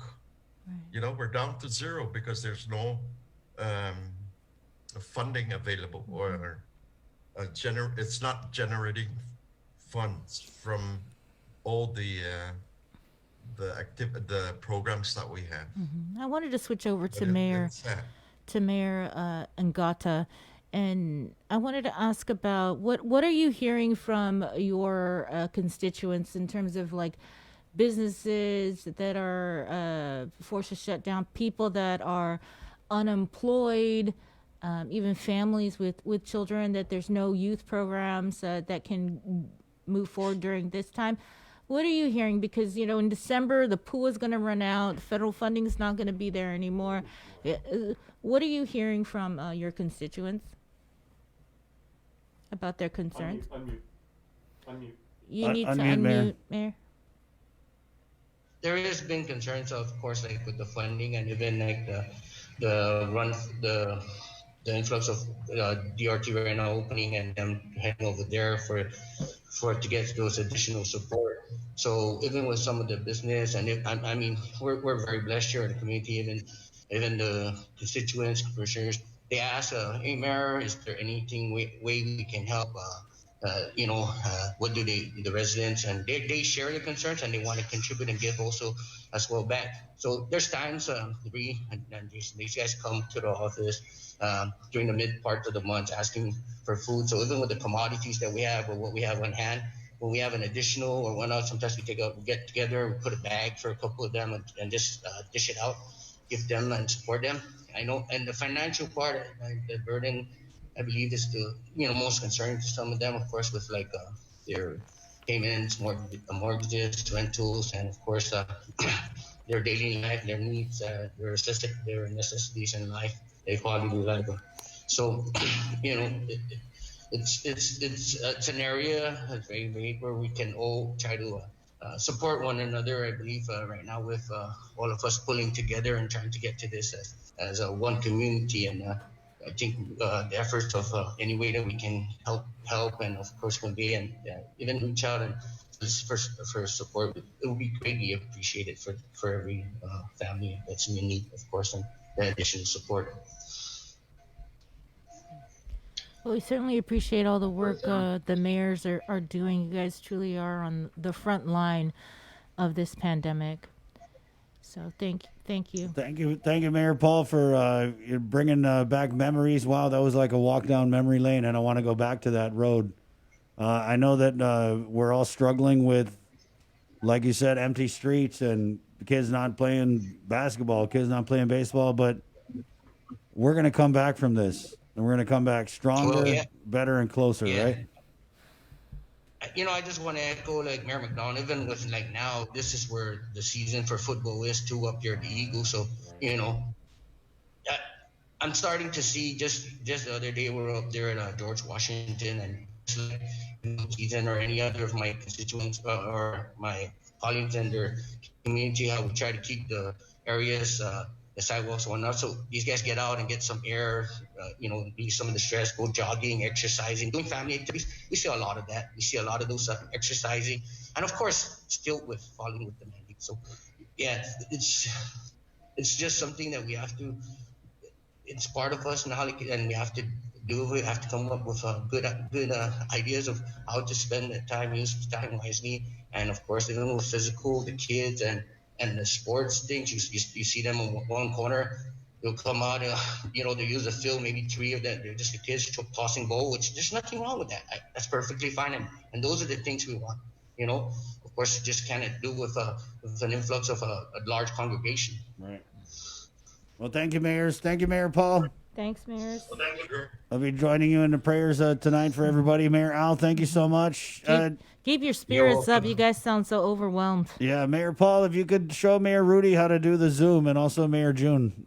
And actually show your neighbor, Mayor John Cruz, because Lana, I called him yesterday. He goes, Chris, I don't have a smartphone. I have a dumb phone. Okay, Mayors. Okay. All right. 7:33. Yeah, Mayor Paul's right. I mean, that is a side of it that we don't really think about. Well, I didn't. I mean, of course it's there, but we're just looking at all these other things that we tend to forget. This is the time of year where the children are playing, and what is it they say about sports and physical activity? It helps keep their minds occupied. What is that saying? The devil will find work for idle hands to do. So when we talk about these sports programs and all these activities not being there for the kids, it's a lot more than just, the kids don't have nothing to do. I mean, it's far-reaching impacts that we're all going to have to really step up in our role as parents and as adults to kind of guide these kids in the right direction, even more so during this pandemic. 7:33, and right, we talk about pandemic, public health emergency, always want to have that public health component to the show, and so we bring on from the Department of Public Health and Social Services, where we've already sanitized Dr. K, our virtual Zoom room. We have little duendes that go around and use the Clorox wipes and everything. There's also some virtual coffee and donuts in there, ladies, if you're so inclined. I don't know what kind of diet restrictions. They're vegan. It's vegan coffee. Okay. Janella's got a cup. Okay. And so we have the Chief Public Health Officer, Dr. Susan Conachero of Public Health, and the spokesperson, Janella Carrera. Good morning, ladies. Good morning. I guess we'll just start with Dr. K. So we had asked you to come on. We saw that spike of 68 positives over the weekend, and then even more positives yesterday. So what kind of additional information are you able to shed on that, Dr. K? Or Janella? Well, the 68 was actually a cumulative of 2 days, right? So on Friday we had 28, and on Saturday we had 40. So it actually wasn't a 68 total in one day, right? So for those positives, they were actually different households, right? So it's a multiple households and not just one big cluster in one place. It's actually a multiple households that contributed to the number of the positives. So at the most, maybe 5 in one household. Others had 2 or 3. So, but it wasn't really a one big cluster Right. in terms of positives. That's almost more alarming when it's not a cluster, because it means that we have pockets of infection within different households, like a few of them, right? In my opinion. So these were actually contacts that were tested.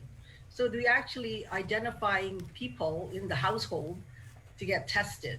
So that's actually pretty good, because then you're really having these household tested to make sure they're negative or positive. So it's actually working, the contact tracing. Right. Yeah. And so, what are these positives saying after you guys do the contact tracing and they test positive for the virus? What's the reaction that you're hearing? Well, so maybe these households don't have enough space for the household members. For example, maybe 4 or 5 people living in one house, one bathroom. So it's very difficult to isolate themselves. So that's why sometimes we ask the positives to go to the isolation facility, just so that the household members are not exposed. Are we So seeing? that's Are we seeing people not wanting to go to the ISOFAC, and is that why we're seeing a lot of household spread, Dr. K? it may contribute, because maybe they don't want to leave their family members. So maybe, it's actually better if they're isolated at the isolation facility for Right, the most yeah. part. Yeah. So do you know how many people we have at the ISOFAC? Currently we have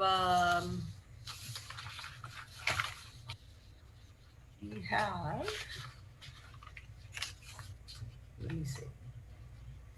We have 31. We have 31 at the isolation facility And are these as of yesterday. right?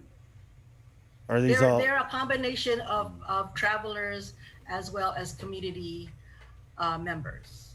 So if they feel that their home is not conducive, they're actually they ask to go to the isolation facility. So these are travelers and residents.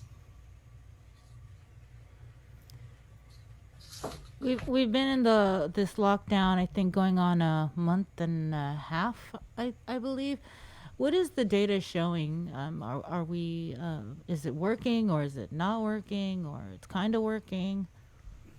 Well, actually, the numbers of positive are actually decreasing. We don't see as much as we were seeing last month. So it's a good sign that it's actually decreasing somewhat. It's not as much as before. Right. Yeah. We went from I think when we hit our peak, it was like over 100 cases, 80 positives, 80 to 90, and then it started to decrease a little bit. We plateaued, I think. So we are seeing a gradual decrease in positives. And how much of that is because we're not testing as many people? I think we're still, Dr. K, correct me if I'm wrong, we're still continuing to do testing on a daily basis. We haven't done that one massive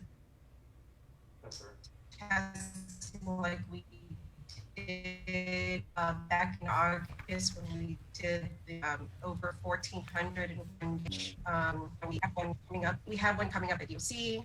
We have community outreach for high-risk population. So every single day we're doing testing at our northern site. So it's continuing to be done. It's just we haven't had that one massive testing that we did back in August. So, Dr. K, that being said, maybe you could just clue us into the testing posture at Public Health. Who's getting tested? What kind of outreaches are you doing?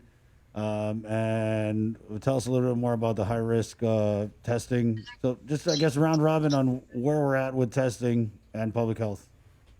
Okay, so at the Northern Region Community Health Center, we test over 120 people Monday to Saturday. and most of those are actually contacts of positive. So that's where we get most of our positive, is actually at the community health center, because we refer the contacts to get tested there. We also do targeted testing. For example, last week we did actually the GPD actually. So they asked if the first responders can get tested. So there was no positive when we did that. It's just that they wanted to make sure that everybody was negative, right? So that's what we found. So we tested GPD last week. We also tested at DOC because we were wanting to test all of the staff and inmates to make sure nobody was positive. So there was no positive there either. But so we have one more day at DOC this Thursday to finish the remaining inmates and detainees. So then we also have that UMATIC outreach on Saturday. Right. So we're also intending to do actually more village outreaches in the future. Right. Dr. K, when you talk about the contact tracing and it working and the positives we've seen, is it a safe assessment to say that when we look at these close contacts that you guys are testing and yielding the positive results from today, are those like are these people the tail end of the contact trace investigations for this second surge here? I can't say. I can't say because we're still not going down yet. And so we're trying to get as many of these contact households to get tested so they stay home, quarantine, right? And so we're trying to get as many of these contacts to get tested because, a lot of them are asymptomatic, so they don't know, so they just go out. So we're trying to make sure that they get tested as soon as they're identified so they stay home and not spread it to the community. Based on the data from this past few weeks of lockdown, are we ready to reopen more businesses? Actually, the governor's looking at that. So as if the numbers indicate that we're actually going down, she may open up more businesses, less restrictions. So she's just waiting for the numbers to go down, and then she'll probably decide to open up more of the establishments and businesses. And I think, Dr. K makes a good point there, is that, when Governor Guerrero makes decisions, she bases it on evidence. She consults with her team of experts, with the Physicians Advisory Group, with her Economic Recovery team, with, the folks here at Public Health. And of course, what the numbers that come out, she just lifted some restrictions last week. And so, it really depends. It was just a few days ago. So it really depends on the numbers that come forth in the next few days. So it's really remains to be seen what happens this week and what the numbers show us and the data. So right. It really depends. Yeah. Dr. K, when we had Dr. Hoa Nguyen, who's the spokesperson for the Physicians Advisory Group, on ahead of the easing restrictions on Friday, he had told us that the people of Guam should take comfort in a guarantee that the openings and the activities surrounded around these newly opened businesses and the customers, it would all be closely monitored to make sure that the virus isn't spreading because of these openings. That being said, how are you guys involved in that monitoring process? Well, actually, the Division of Environmental Health does do inspections every single day to make sure that these businesses are in compliance. And so they're making sure nobody's mass gathering. And so they're going out there every day to make sure that the businesses are in compliance with the executive order. Yeah, I really do want to give kudos to them, because their team is out there really, anytime that they receive a report, they are on top of things really rapidly, quickly. And their inspection report is pretty thorough. And the community too, they whenever they receive a report or any type of suspicion, they're almost like they're the community police. They report it themselves as well. Right. I wanted to follow up on the new Test Out program over at the quarantine facility that I think think that went into effect on Saturday. Day 6, you get to take a test, and then day 7, if it's negative, you get to be released to home quarantine. Have you guys already tested people that met that 6-day requirement? And if so, how many people have tested negative and have been released to home So we quarantine?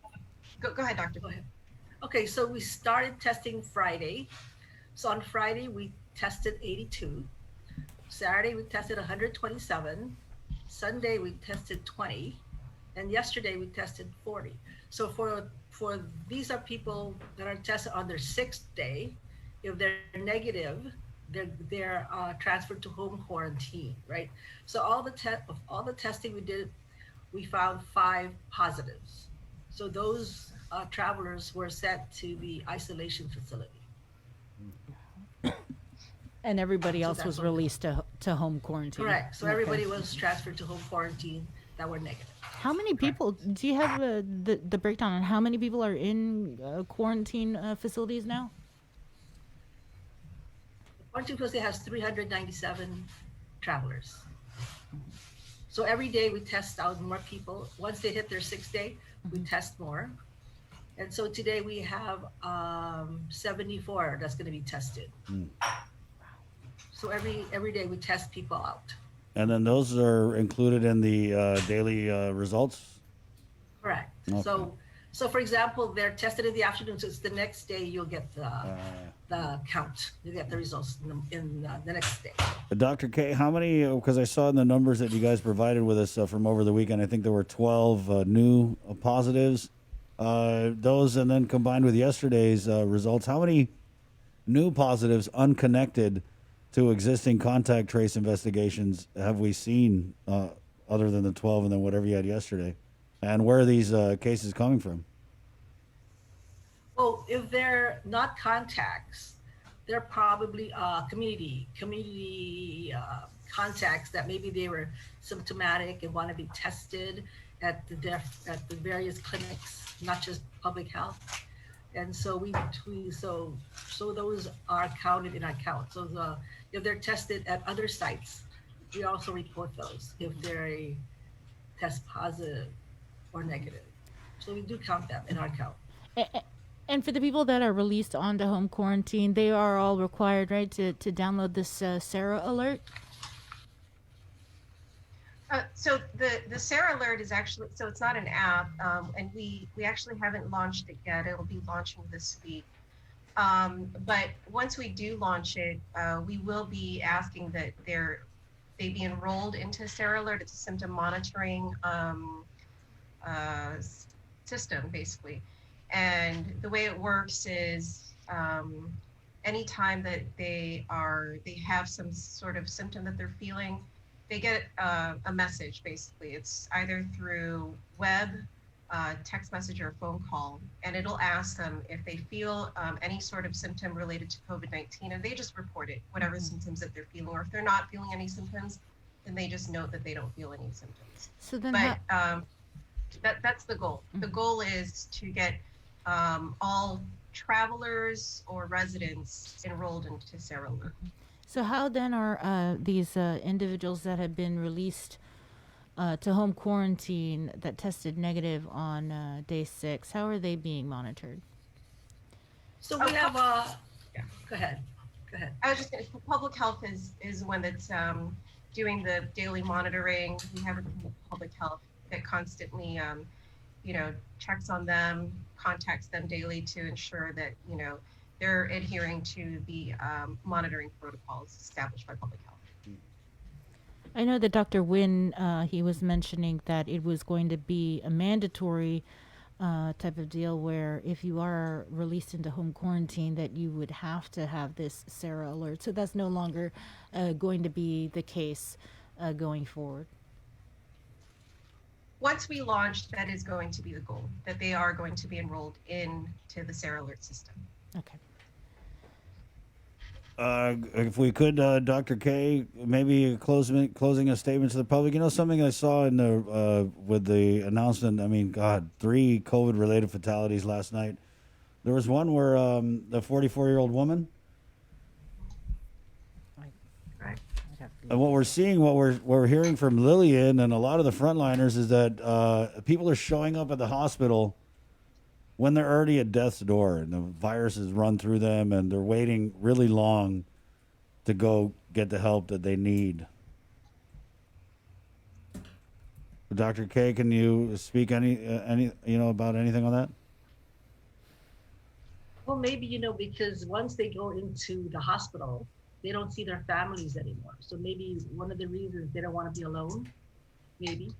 And so I'm not really sure why they're waiting so long. So maybe it's because they don't want to be alone. Because once they're in there, they're not allowed to see family. Right. That could be one of the reasons. So what would your message be to people out there who are suffering from symptoms of COVID, maybe haven't been tested, maybe you're right, struggling with that fear of isolation?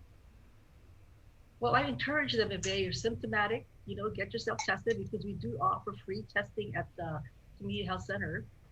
And because, the sooner you get treatment, the more likely that you will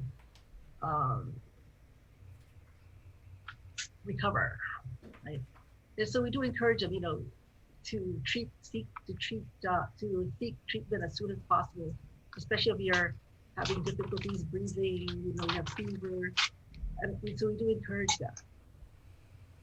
All right. Thanks, Dr. K. Janelle, any final message?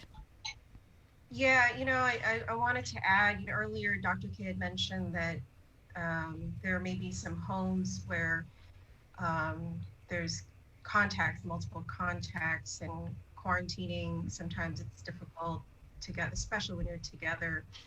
One of the things at Public Health that we're trying to bring awareness to is, when you start to feel symptoms at home, one of the things we really encourage is, as soon as you feel the symptoms, sometimes it's a little difficult to separate yourself from your family when you start to feel symptoms.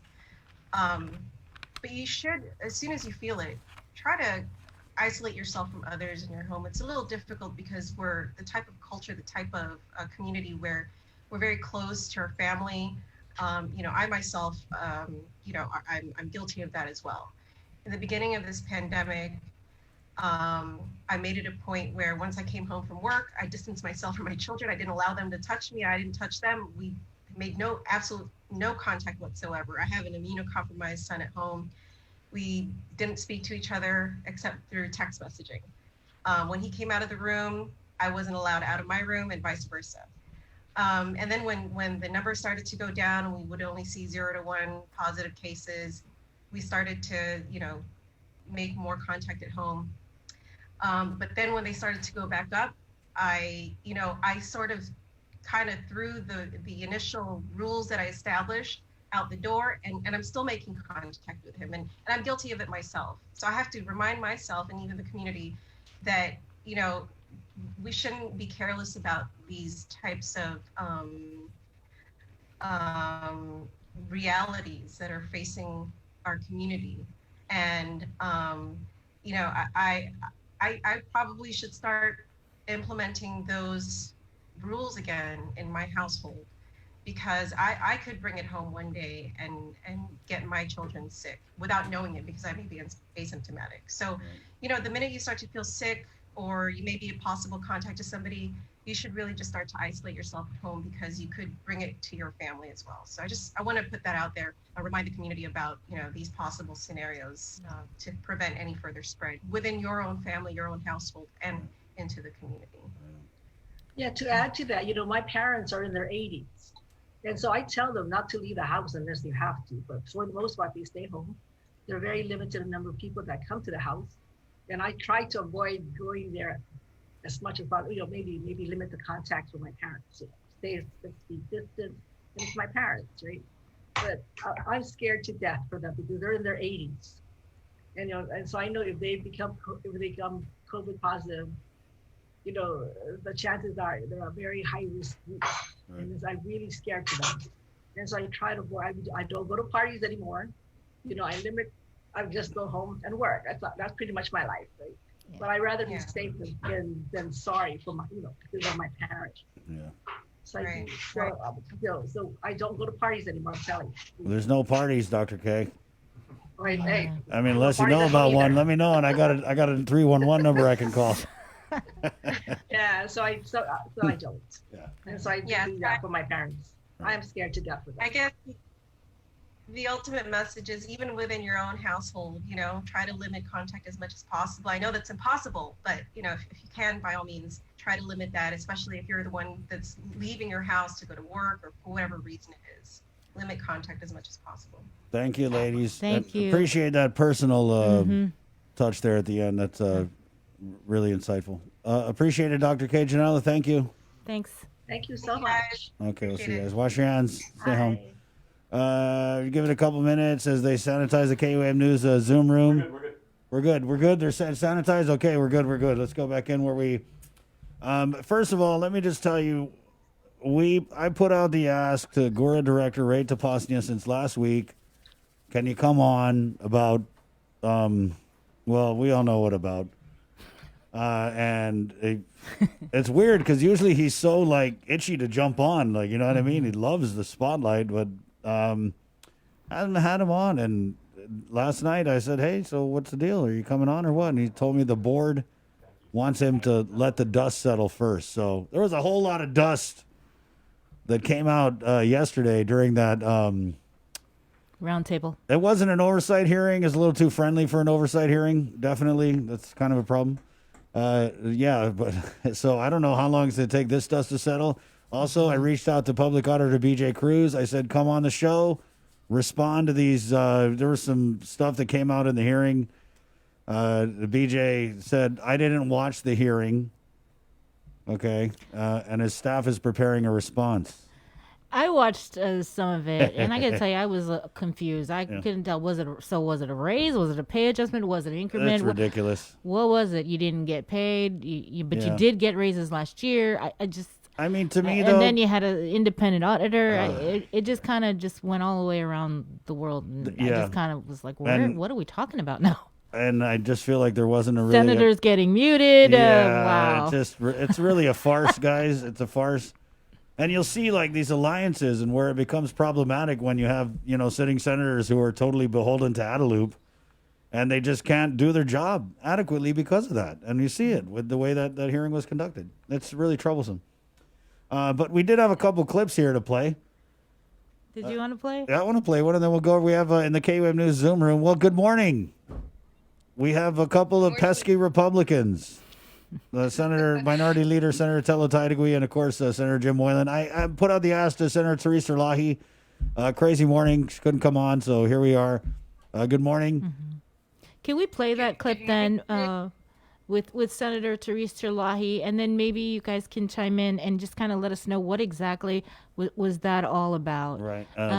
This was Senator Teresa Lahi. She was asking Ray Tapasnia, the executive director of GORA, some questions. Right, and we'll get to that right after we get to this. We're KUAM FM and Agatnia, Guam. To our viewers on KUAM TV, hi, esta, bye. Jump over to our KUAM News Facebook live feed and also on the Breeze, the link 93.9. Again, that clip that Bree was just talking about from yesterday's GORA hearing. When you said, Mr. Director, that the governor gave you 3 weeks, what do you mean by that? When was that deadline? When you said, Mr. Director, that the governor gave you 3 weeks, what do you mean by that? When was that deadline given, and what was that? Why was that deadline given, as opposed to what the auditor had requested or the statute had mandated? We had a Zoom conference call with the governor's office and the OPA and GORA, and we were given a 3-week timeline to complete the audit. And we met that 3-week timeline. We completed that timeline. I forget the exact date, but it was on a Friday, and the audit wasn't released till several days later. So, that's why, again, a lot of finger pointing. But if in fact the audit needed to get out as soon as possible, you would think if we finished it on a Friday that you could possibly release it by Saturday or Sunday. The ones conducting the audit is not the OPA. The ones conducting the audit are the independent auditors. So we're not conducting the audit. So a lot of finger pointing. I'm not the one doing the audit. I'm trying my best. we cannot control, as I said earlier. Maybe the legislature needs to pass or needs to look into why it took a while for Gura to award the contract for the audit. There were issues that were beyond my control. And I'm not going to litigate this in the media or in front of the legislature. But if I'm telling you and I can provide you documentation that there are matters that are outside of my control simply because the procurement process requires those to be included in the evaluation committee outside of Gura, I can't tell another agency to appoint today or else. That's outside of my control. But that is perhaps what the governor's office could have assisted with if you're talking about other agencies needing. No, the governor's office didn't have control over those other agencies, but I will not say who those other agencies are. Are they government Guam agencies? Are you talking about government Guam agencies? Okay. So I think the governor actually has control of the government of Guam. No, the governor doesn't have control, madam, of the legislature, nor the utilities, nor certain entities. So there's a legislative, there's a legislature representative on your Gura procurement rating team. Is that what you're saying? No, I'm saying if I told you publicly who may have contributed to the delay, it would just create more problems. So I prefer not to say it. You can probably ask me offline. Well, if it's an issue, then you should be telling us what the issues are that we can correct, Mr. Director. When you said that you were instructed to appoint a new auditor, what do you mean by that? Who instructed you? Well, there's two issues. We were instructed to not exercise the option to extend, which delayed it even further, because if we went with the same auditor, we would have been done way ahead of schedule. Yeah, so we were directed to not to exercise that option to extend, and then as part of the procurement process, someone had to be appointed outside of Gura onto that panel that would evaluate, and I didn't have control over that either. But me telling you what that agency is would just add insult to injury. Okay, so who instructed you not to extend the term, or you said to appoint a new auditor? Who instructed that? You were instructed by who? The same individual that's been interviewed recently and declaring that our audit is leading up to a third-party receiver. Okay, and so when was that instruction made? Sometime last year. I would have to verify with our. In 2019. Yes. So, okay. And when was the RFP made, and when was the contract made for your new auditor? My apologies. I didn't know we were going to get into those details. I can provide you that information later. But just approximately, was it in 2019 or was it after the COVID health emergency? Oh, no, way in early on, or I don't know, mid part of 2019. Okay. All right, Mr. Chair, I think those are all my questions, but yeah, I just again want to say that, we are trying to understand, what happened and why, and you also, I think, should just try to understand too that, the public auditor brought this to our. Can we run that through the decoder ring?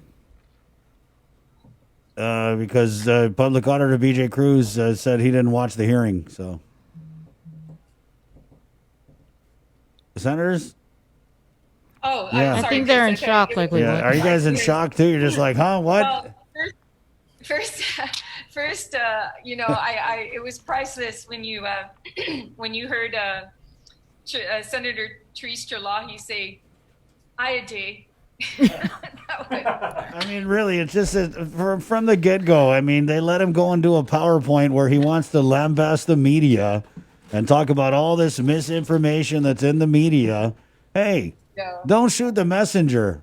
Don't shoot the messenger, Right. okay? I mean, we just really reported on what the public auditor said. And so for Ray's Taposnia to be allowed to go on take a dump on the media for an hour is free reign. And then also see senators not even, and this is so typical, senators getting muted, not being allowed to ask questions. Well, I think if I was a Democrat, they probably wouldn't have muted me, and they would probably let it go like they do on the session floor. But whenever we come up to say something that actually has a point to make, the character of an individual, especially someone who oversees tens of millions of dollars, their character. Yeah, is we're going to play definitely this, question. Senator Tello, we're going to play this clip that you're talking about here.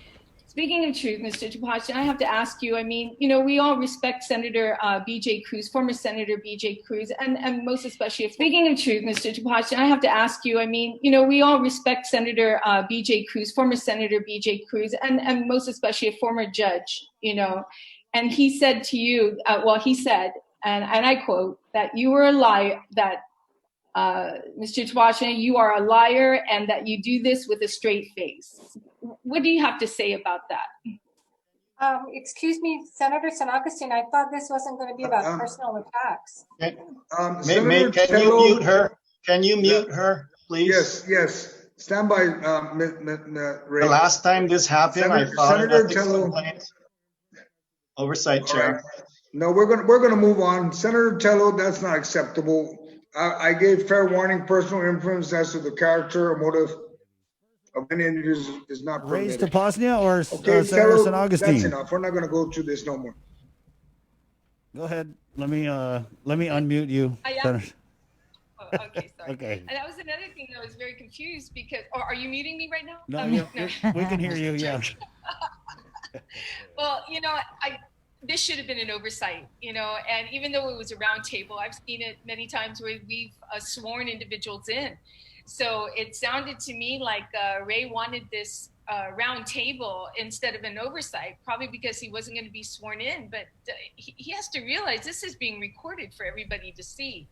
And like I said, my questioning was about his character and actually giving him an opportunity to debate what Senator or former Senator B.J. Cruz, an OPA auditor, had to say. But anyways, yeah, it's unfortunate, Senator, because Public Auditor B.J. Cruz called Ray's Taposnia a pathological liar, and he was talking about not Ray Taposnia's personal life.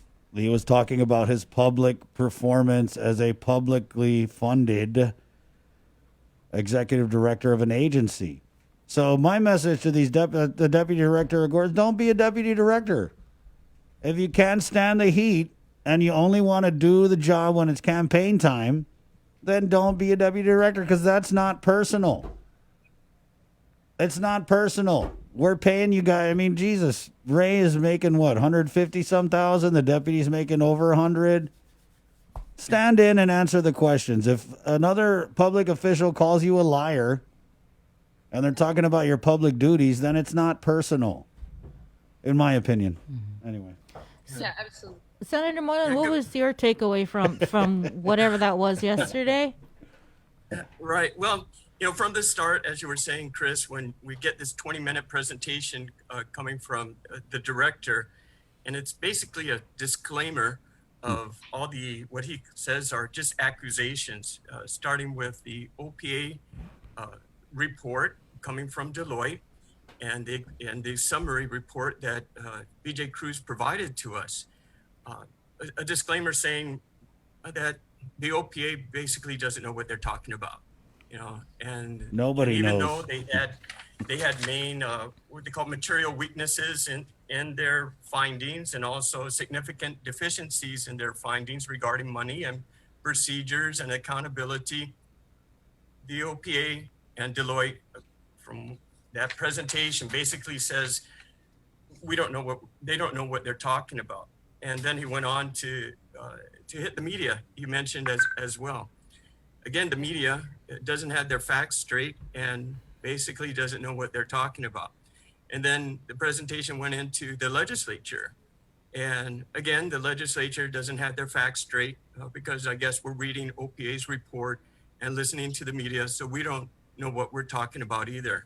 So that's the start of the meeting, right? And then as we get into it further, it just continues on and on and on. It like snowballed. The stupidity just kept snowballing.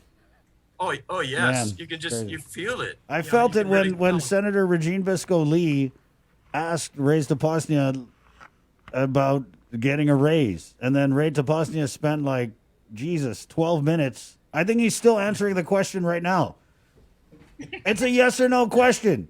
Did you get a raise or whatever? And he was like, oh, it's not a raise. It's a performance-based evaluation increase, an increment of pay. Well, anytime your pay goes from X amount of dollars and it increases to 150 gajillion thousand a year, I don't know. I went to public school. Maybe it's because I went to public school and my math teacher, Mr. Rollins, didn't math me good enough. But I don't know if your pay increases, isn't it a raise? It sure is. And yeah. And as well, he said, basically change the law then.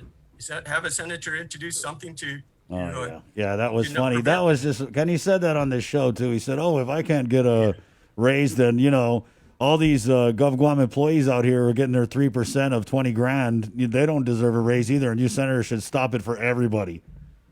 Yeah, which is incorrect. We're just talking about the unclassified positions, political appointed positions. Right, yeah. Making 6-digit figures when there are over 30,000 people that have either lost their wages or hours or lost their jobs completely. And now we're going to make this a battle to say, yes, I deserve my increment or based on what the commission, the board says, because I did an outstanding job and OPA doesn't know what they're talking about. So actually, I did introduce a measure. It's Bill 403, strictly for unclassified, whether you're in the governor's office or you're director or deputy director or assistant of the assistant, hired politically during a pandemic period. If that's what we must do, then okay, here's the bill. No pay raises during state of emergency for an epidemic pandemic situation, because I can't get it through this director's head. Nor am I going to keep on trying. So we're just going to move this bill and hopefully move it forward and get a public hearing if that's what we have to do. It's unfortunate. But going back to also what you had to explain with Senator Talahi's comment there, and what Ray Tapasnia was talking about is the audit report, right? That we were waiting for, Senator Tello and myself. We were all told to wait for this audit report. Wait to see what the financial statements of the government of Guam will be. Will we have excess money or not? And we're all the committee chairpersons, all the senators in charge of the hospital and public health and so forth are all waiting to see where's the money going to come from? How can we help the people, especially during this time? And this report was delayed until I think the final day when we were in public hearing. And we asked what was the problem, and that was the tape recording that Senator Therese was asking about. And basically, he says it was not my fault; it's somebody else's. But I'm not going to tell you. You can ask me later. But it really, I did everything possible. Again, it goes back to his presentation at the beginning, that 20-minute presentation, where it's the media doesn't understand, the OPA doesn't understand, the legislature doesn't understand. Basically, nobody understands what goes on at GURA. So it's unfortunate. So hopefully with this bill, we can get things straight, because we'll get through this current pandemic, but there could be another one. And I don't want to see any appointed officials get a pay raise during times when the people are hurting. That's just wrong. All right, Senator Tello. I think there's one thing that I asked too during that. I just wanted to add in with the pay raise or increments. In less than 2 years, this individual, I asked the question, he received about $22,000 in increases, less than 2 years since he's been the director. And now he wants an additional $6,000. So they corrected me. They said, oh, Senator, no, it's actually, I think 18 or $12,000. Did I say million? I'm so into the millions, right? $22,000 in the last less than 2 years. And they corrected me, said, no, Senator, I think it was like 12 or 18,000 in less than 2 years he's already received in increments. And now he wants an additional 6,000. That it boggles me to think that he's worth that amount of money, you know, considering all the mistakes that have been being made right now with regards to getting the audit out in time and then blaming everybody else for those 2 discrepancies or questionable things that OPA brought out. It's very disingenuous too for him to say that. This what really got me was when he said, if you're attacking me, then you're attacking everyone here at GURA at the office. And I said, absolutely not. You know, I wanted to make it clear to all the hardworking individuals at GURA, we're not attacking them. It's this director. You know, the decisions that he's making, he's the one that's at fault I here. think the employees You know, they know. Yeah. and that was just so disingenuous. He was like hiding behind all his staff. You know, you got to hit them too if you hit me. No. He was put in that position to do a job, and he's accountable for it. And definitely his attitude and his character is in question here. Watch out, you're When about you to get have muted. You're about to get muted. Don't get personal. Unless you're going to get really personal. Yeah. But anyways, I just wanted to put that to Yeah, and we I were did also- ask. Yeah, I did ask for them to bring on Deloitte & Touche as well as the OPA. I sent a letter to the oversight chair, San Augustine, to bring them on. And he refused to do that. He didn't bring Deloitte & Touche. And here we are talking about an audit. We should have at least had them there. We also talked about what Therese was bringing up regarding the who decided not to go with the current auditor that they had before. I think was Berger Kammer Maglamari, probably destroyed that name, but and he basically throws BJ under the bus and saying, well, it was BJ told us not to. You know, he didn't say BJ, he said the same person that said we're going into receivership. I think we It was a have little to coy. be It really was kind of funny, right? It was kind of funny the way it turned out. Yeah, so there was a lot of questions, but the integrity of those hardworking individuals at GORA, they do a great job. Kathy Taitano, with all the programs that she's initiating, is amazing, the kind of work that she has. They're lacking in accountants, you know. Maybe they should use some of that increment to hire an accountant rather than give the director another raise/increment. And I believe that you can. He said that, or someone said, correct me if I'm wrong, Jim, if you remember the part where they said, well, I think it was Sabina Perez asked the question, can we use some of that money, the increment, and use it for another program? And they're saying, oh, it's going to be very difficult. Oh, no. GORA sets the budget and sends it to HUD. And if they have any kind of changes, all they have to do is say, we've decided to use, instead of this money for administration, to use it for programs. Yeah. It's as simple as that. Yeah. So it's not difficult. That money can go to those programs. All right. I think it was food pantry, lost jobs, right, you know, home rental. There's a lot that needs to be done right now, not increments to individuals who already make 6 figures. Yeah. Senator, just so you know, we're referencing our story, which apparently everyone's got a problem with at GORA. But Topasian was hired at GORA in January 2019 at a salary of $136,596, not including benefits. And he had already received an $18,000 raise in October of 2019, 9 months after he was hired, bringing his salary to $154,479 a year. So it was. Yeah. Okay. So 18, yeah. Okay. But don't take our word for it, because we might be misleading you. I think we got those numbers from the OPA report and also the media. Right, yeah. Okay. Okay, we got to run, senators. We got Lieutenant Governor coming up. Oh, but before we go, okay. I just wanted to wish my father a happy birthday. He's 92 years old today. Right on. Happy birthday, Dad. I love you so much. You know, the guy's stronger than I am, I tell you. He's still going. And the one thing he said for his, you know, being at 92 and still strong and driving his sports car Miata still, and he says, don't worry. You know, Tello, that's what keeps you a long life, is just don't worry. And get a Miata. Happy birthday, Dad. Love you. birthday, Joe. What? No singing? Thank you. Okay, Senator. Thank you, Senator. Thanks, Senator. Wash your hands. Be nice, guys.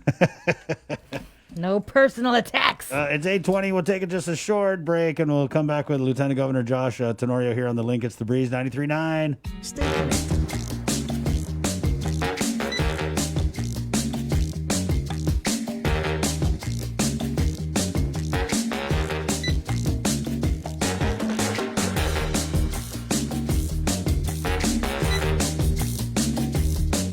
Your life moves quickly, so you need a card that keeps up with you. Tap and go with our contactless debit cards. Just open a checking account at First Hawaiian Bank. GU Self Storage, conveniently located near the Harmon McDonald's. We offer affordable rates, online payments, and auto bill pay for your convenience. Plus gate access daily from 6 a.m. to 9 p.m. Call us today at 648-7867 for more information. Small businesses are an important foundation in our island's growing economy. They provide essential goods and services to our community while preserving local traditions and creating new job opportunities. Your responses to the 2020 Census of Guam will help small businesses receive the information they need to thrive for years to come. Respond today. Together, we can make a difference. Your generosity can change lives. Disasters won't stop during this global pandemic, so neither will we. The Guam chapter of the American Red Cross is calling on the continued support of the community to assist with their mission of providing disaster relief and recovery efforts, military family support, and life-saving training and certifications. In times of emergency, our support will not waver, and we pray that your support of our efforts will continue as well. We invite you to join us in commemorating our 20th annual signature fundraiser virtually this year by supporting the Red Ball in a Box. We will be delivering special red boxes, which include a 4-course dinner from Micronesian Chefs Association and wine to our patrons and sponsors. As a sponsor, your company and message will also be featured in a special television tribute to the Guam chapter of the American Red Cross. For sponsorship opportunities and more information, please call 688-0280 or visit our Instagram or Facebook page. Let's support our community. Though we're apart, we're still together in generosity and support. Our frontliners have been working tirelessly to keep us safe, and now they need your help to get our island back up and running as safely as possible. Did you know your smartphone can be one of the most powerful tools in our fight against COVID-19? That's why we're bringing you the Guam COVID Alert Exposure Notification app. This app works by letting you know if you've been exposed to someone who's positive. It's completely voluntary, and more importantly, it's completely anonymous. It does not track who you are or your location.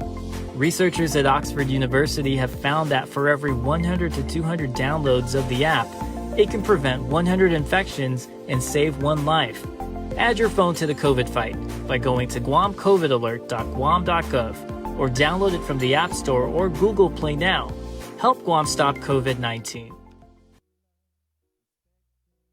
We got your 6. At 6 a.m. with the link on Breeze 93.9 FM. Bree and I connect you with all the latest news and information you need to know to start your day. Then check back with Guam's news leader at 6 p.m. for the day's top headlines with KUAM News Primetime. From 6 a.m. to 6 p.m. and everything else in between with KUAM Digital, we got your 6.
the women and men who fought for my brown skin, and I humbly bow down and thank them for all the sacrifices they made.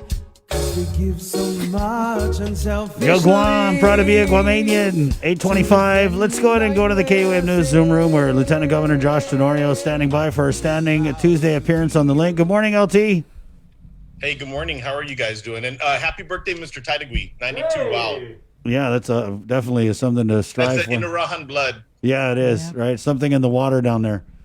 8:26. LT, so, we had heard from the Chief Public Health Officer in the last hour talking about the gradual decrease in numbers and also that there may be a decision to reopen more businesses based on that data. What can you tell us about that? Well, we're looking at it every day. I know the governor's been talking about moving into areas that have already demonstrated their ability to practice some social distancing and doing so inside their businesses and facilities. So, I know that we've been talking about churches, and I think the idea is when we open and we're opening at reduced occupancy, and as we continue to make progress and we raise the occupancy, I hope, or my hope is that if and when, I guess, we do get spikes in the future, that we could, instead of moving to full closures, use the reduction in occupancy to try and mitigate. Because I think, we're living in a situation where really at this point, we're trying to do a good job containing the situation here and making sure that public health can respond fast. And that's the other thing that we're really looking at and trying to track is looking at the performance metric of public health, how fast it's taking them, not only to do their contact tracing, but to make sure that all the folks that are in quarantine are under proper surveillance, and that there are moving parts that we're basically managing and trying to reduce a situation or the occurrence that this thing will spiral out of control like it did in August. We're almost at 2,500 cases. And unfortunately, I imagine by the weekend, we probably might hit there. Not to mention, the large amount of people that have died in the last few days, definitely in the last few weeks, but just in the last 24 hours, another 3. So those are all the things, in addition to making sure that the hospital is staffed and we can respond to whatever the future holds for us. And this is a big balancing act because we are isolated and, we're far from all the resources, but that's really the challenge I would think that we're looking at. You mentioned churches. What about businesses like fitness centers? Because we've had a lot of them on over the past 2 weeks, expressing their concerns and sharing their struggle during this shutdown. That in particular is being really examined by the Physicians Advisory Group, and I did hear some of the gym owners who are trying to make amendments or adjust what their operations are. And I would say that I think in the horizon, near horizon, because exercise is very important. Obviously, the more healthy people there are, the better the population will be in trying to deal with this illness or any other illness. But I would say that that's under the magnifying glass right now. It is in the horizon for sure. And I probably, one of the things they're looking at is just the length, the space between people, when you're in a very strenuous place, the breathing. So that is being looked at, and it's being looked at by the physicians. And I would say that I could see that in the horizon. Is it going to happen by the end of the week? I'm not so sure yet. We'll know as we go on and see what kind of measures that we can take. It really is about trying to protect people. And, the other thing is the largest demographic that has the infection, and this, I guess, is the big problem for us. All the people in their 20s that got infected that are not sick. They have maybe they're asymptomatic or they have a mild illness. It is kind of like a false sense of security, and the spread is occurring in that area and they don't want to, they don't mean to, but they're bringing it into their families, and bringing it to the older people and the others that may not be so lucky, and do get the symptoms. And that's one of the things I think that, when we do open these things, is to just try and get folks to bear in mind that although it may not be affecting them as much as they thought it would, but it does have capacity to hurt and sometimes kill others.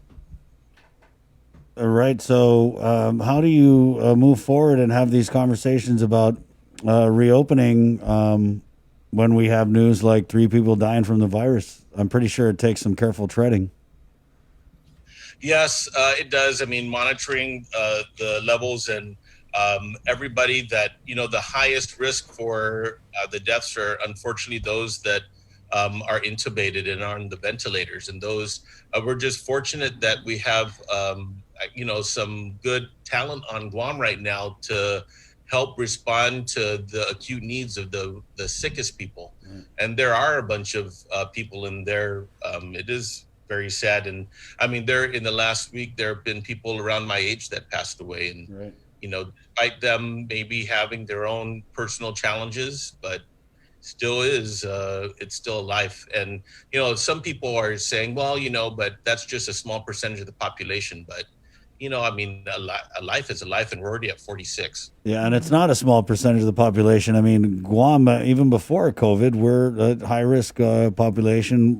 We have these comorbidities, and it's not just, 1% of it. I mean, in my family, it's over the majority that are living with these comorbidities. Right, and sometimes it's genetic. Diabetes is a big thing, and there's, they ask you when you go to the doctor, what's your family history? How long you got, Doc? Right? Huh? When they ask me that, I'm like, how long you got, Doc? I mean, you got a couple hours? Because and the prevalence in Native communities, Indigenous people have a lot of challenges in this day. And, our genetics weren't used to the fast food and the corned beef and all that kind of stuff that got heavily introduced after the war. So, it is, Native people are struggling. One of the populations that is pretty similar with us are the Navajo Nation in Arizona. They have about 170,000 tribal members, and they got hit so hard. But now they are doing such a good job, and primarily it's because their traditional leaders came in to talk to all the members, and there's a big compliance rate. And just like us, Chris, there's multi-generations in the household, which is the other risk factor for our island. In the Chamorro population and Filipino population and Micronesian population, we're used to taking care of our elderly, and we have sometimes 3 or 4 generations in the same household. That based on the spread is the real risk. LT, it kind of sounds like you may have dropped the new posture moving forward when you talked about instead of open close, because that's kind of been a criticism that people have thrown out.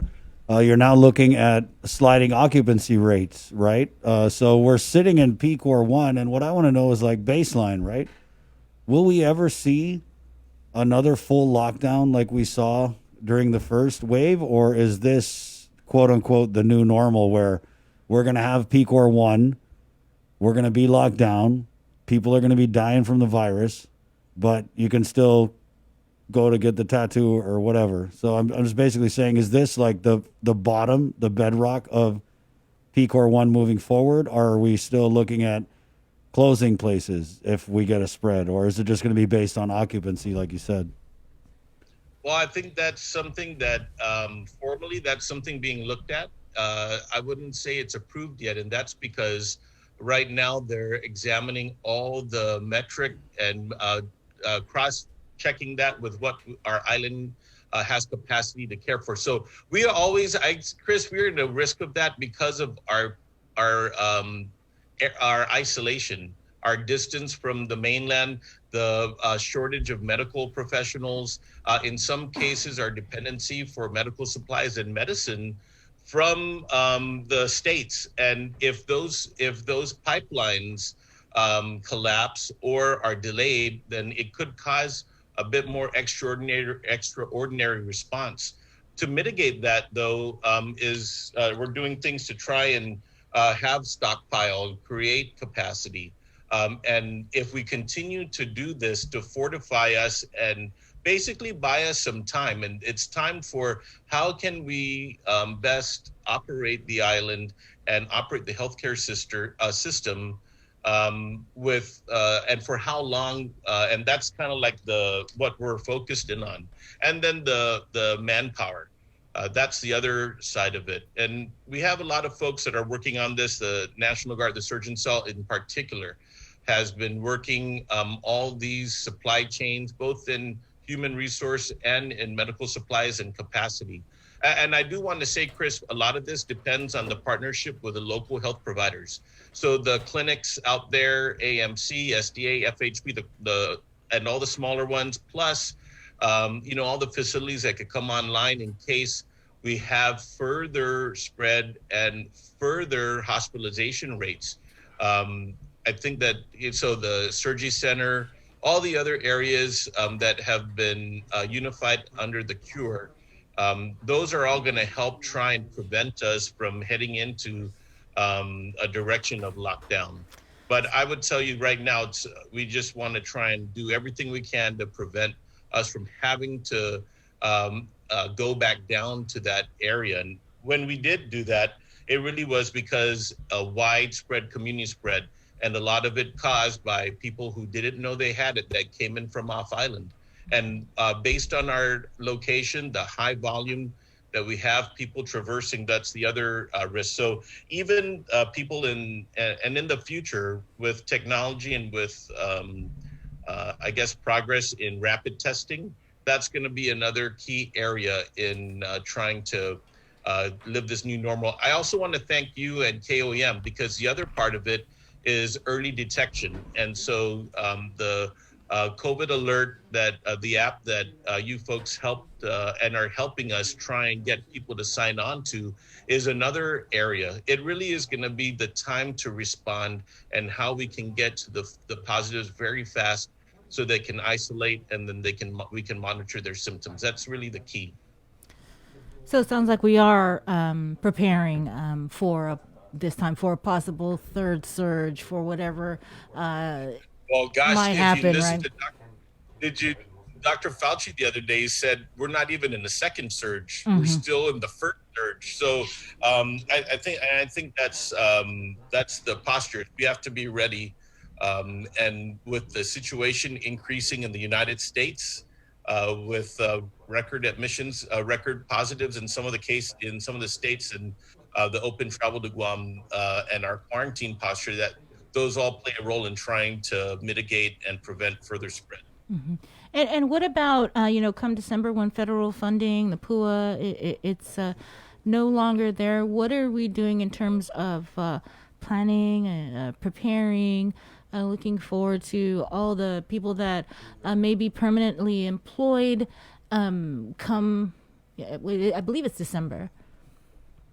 Yeah, no, that's our big mission. So one of the other things is making sure that all of the spend that we have, infrastructure projects that autonomous agencies have, some of the military construction projects that pending, or even the base support systems, all of those, and making sure that our permitting groups, our permitting agencies, are doing their best to facilitate all of the private sector investment and all of the permitting that is required to not only protect the environment, but to enable further economic activity on the island. I think that's part of the focus, but really we have a long-term mission and a need to address the potential long-term unemployment issues. I'll say this though, that we do have a very resilient island, and we have faced so many natural disasters, even war, and it might not happen overnight, but I would just tell you that each time that we've successfully been able to deal with some kind of calamity, we've always thrived after that. And that's something that I would just say we need to get together, and it will require us working with the private sector and the other elected leadership to make sure that we don't miss any opportunities. Okay. And just, I guess, your final message for everybody, and other things that you're working on, because you're working on a lot. Yeah, so I just want to first, unfortunately, in the last week we had several more of our island residents that have passed away, and I just want to extend my sincerest condolences to them. I actually know some of the survivors this week, and I had a chance to speak to them. The governor has spoken to every single survivor of all of the people that have passed away. And I would tell you that they have talked about some of the needs that they have, and we're looking at ways, and I think shortly we'll be able to try and help those that are dealing with the loss, and sometimes with the burden and the expenses of burying them and moving on. It's a very terrible situation. So my first thing is to extend my condolences, and for everybody else to get the COVID Alert app downloaded. It is a way for us to try and return to some regularities in our life. And I think that as we continue to allow occupancy and openings and different things, especially coming in and trying to aid in the spiritual needs of our island, I think, get the app, wear the mask, try and follow all of the things that public health advises to do, and let's continue to be together. We do need to be united as much as possible to try and overcome this big challenge that we have. Thanks, LT. Thank you, LT. Thank you very much. All right, stay safe. See you next week. That's there you go. 8:42. Lieutenant Governor Josh Tenorio. We'll take a quick break and come back and talk about ESGR. They usually have like a big function. Because I've hosted it a couple times. They pay good. Yeah, but guess what? There's no function this year. Spoiler alert.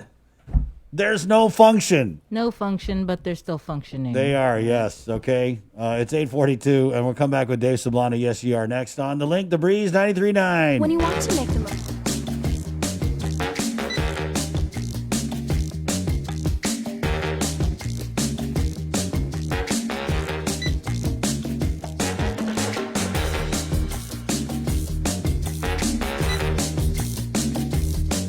Your life moves quickly, so you need a card that keeps up with you. Tap and go with our contactless debit cards. Just open a checking account at First Hawaiian Bank.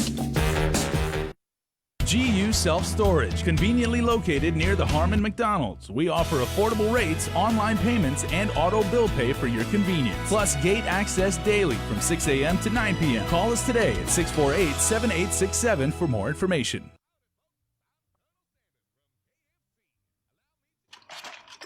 Battling COVID-19 is an unprecedented global challenge.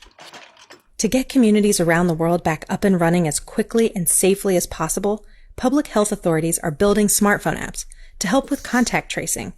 Contact tracing is one of the best ways to stop a virus from spreading. It can take thousands of disease investigators to alert everyone who's been in contact with people who've tested positive. But even if disease investigators do their jobs perfectly, alerting the people a COVID patient doesn't know or can't remember is incredibly difficult. Smartphone apps that public health authorities build can help people at risk of infection get notified much more quickly. But a contact tracing app works best when more people download it.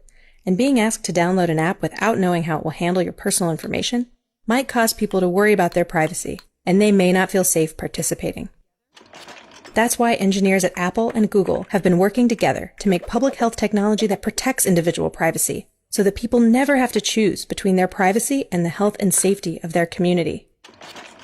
You're probably wondering what that means and how that all works, and we're going to walk you through it in a second, but first let's be really clear about a couple things.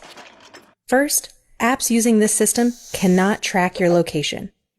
And second, this system does not share your identity with Google, Apple, or other users. Here's how that works. For every phone that's opted in, our technology disguises your identity by generating a random sequence of numbers that change every few minutes. Then, using Bluetooth, anytime your phone detects another phone close by that's also opted in, the two exchange those random numbers.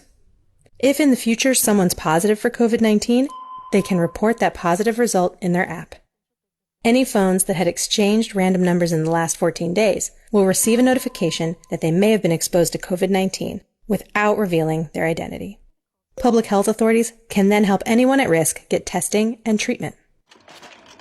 But it's up to all of us to help with contact tracing. Do your part and look for your public health authority app that uses this exposure notifications system. The more people who participate, the sooner we can beat COVID-19 and get our communities back on their feet.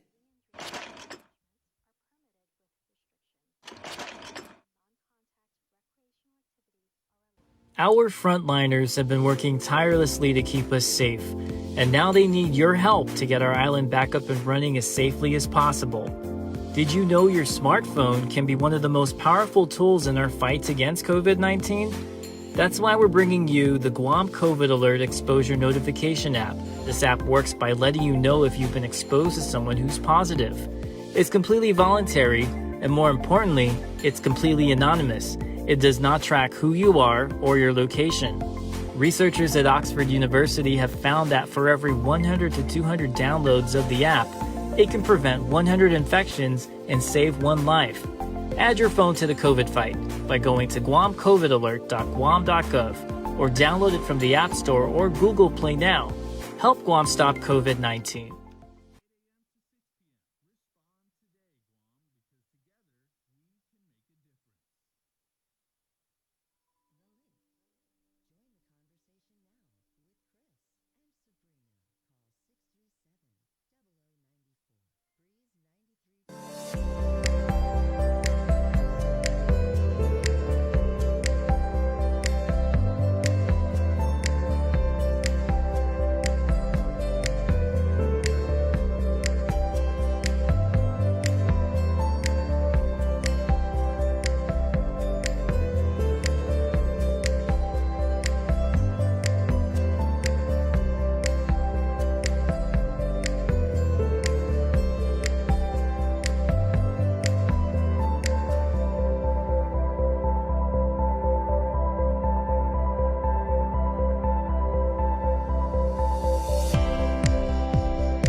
Hook now.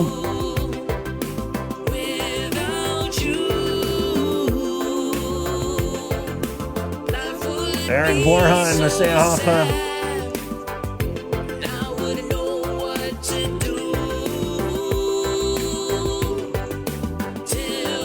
Thank you guys. Without you, we'd just be talking to each other.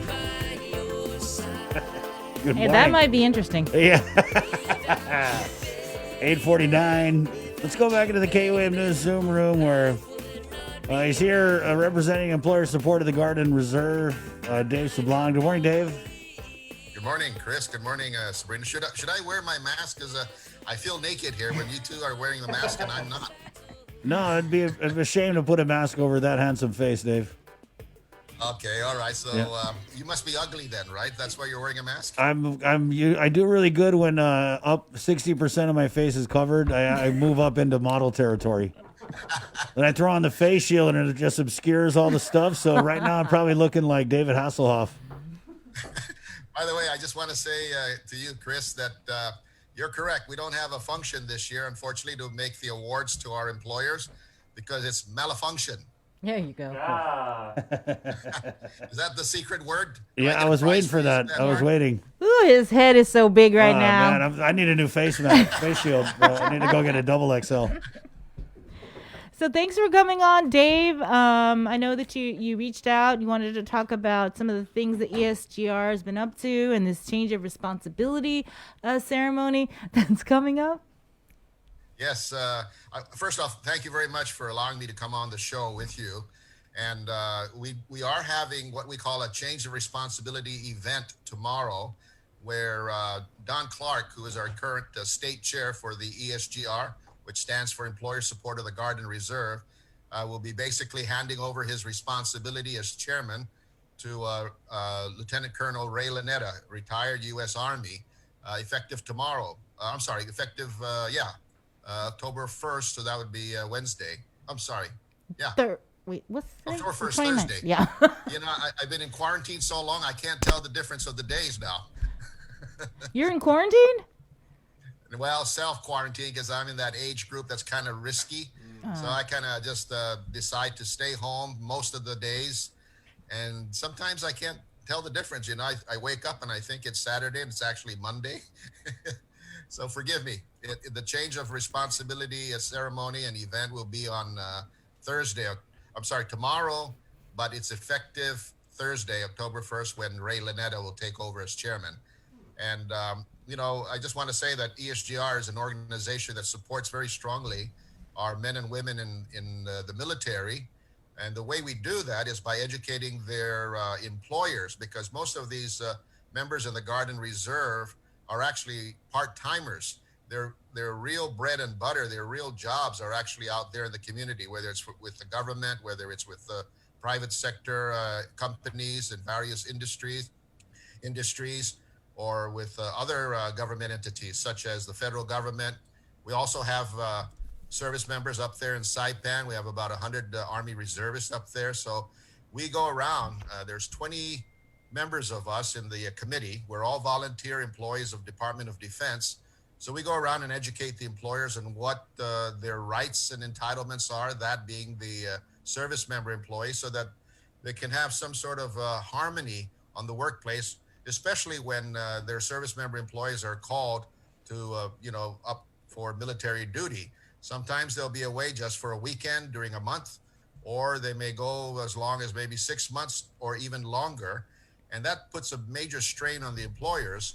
So we go around, the volunteers will go around and talk to these employers and just explain to them that, these men and women are serving us, defending our rights and freedoms in our country and our island, and we should support them. And that's what we're all about. That's what ESGR is all about. That's basically our mission.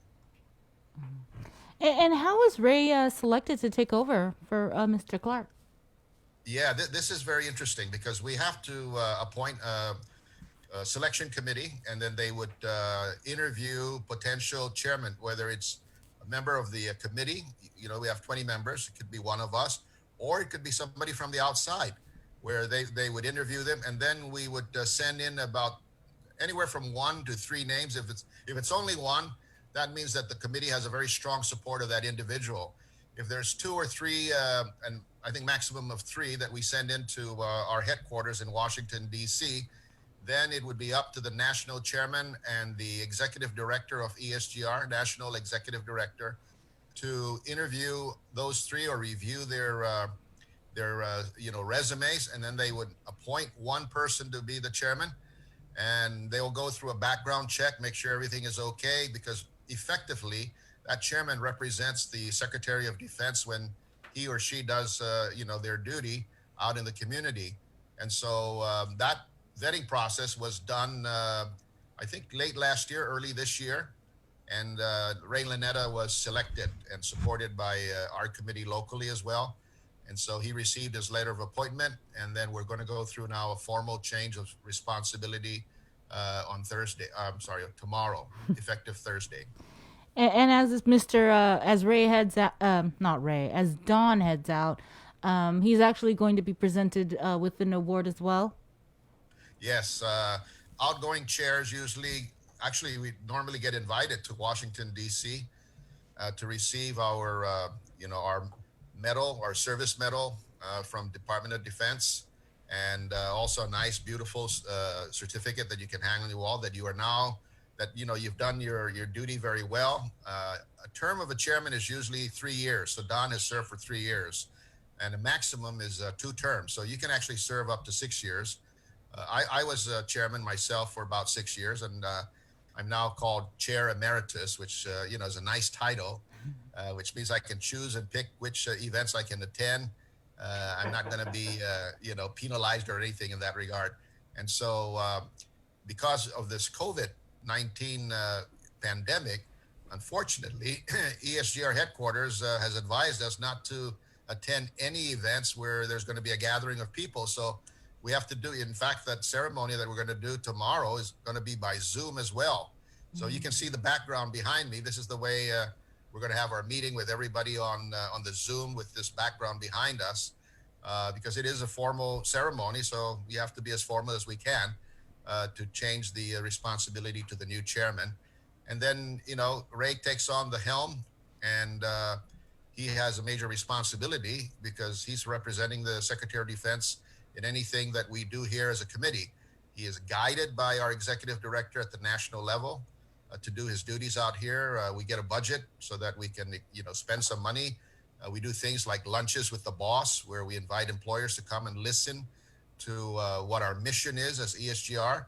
We also give them, a presentation on the law, the Uniformed Services Employment and Reemployment Rights Act, which outlines all the benefits and privileges and rights and entitlements of service member employees that, you know, work in the various community, industries in the private sector and in the government.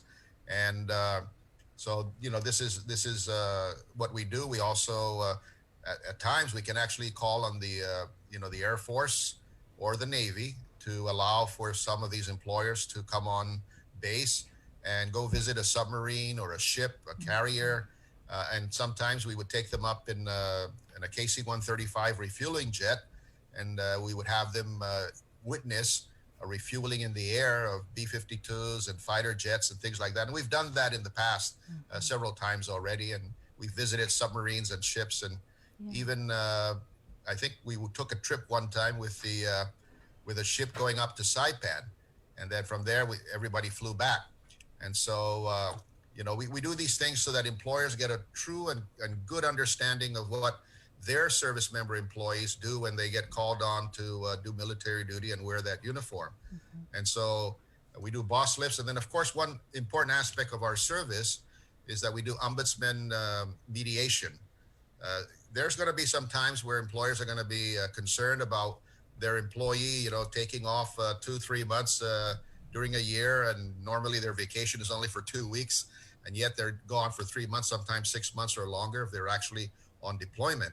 And so, we have to make sure that they understand this law so that they can appreciate what their service members do. And then as a result of that, they have a better understanding, and hopefully there won't be any conflicts on the workplace. But if there is, then our Ombudsman Services Directorate and the Ombudsman, there's about 3 of us here in Guam that are trained, and we would intervene and explain the law to both the service member and to the employer, and hopefully they'll arrive at some sort of a compromise on what to do.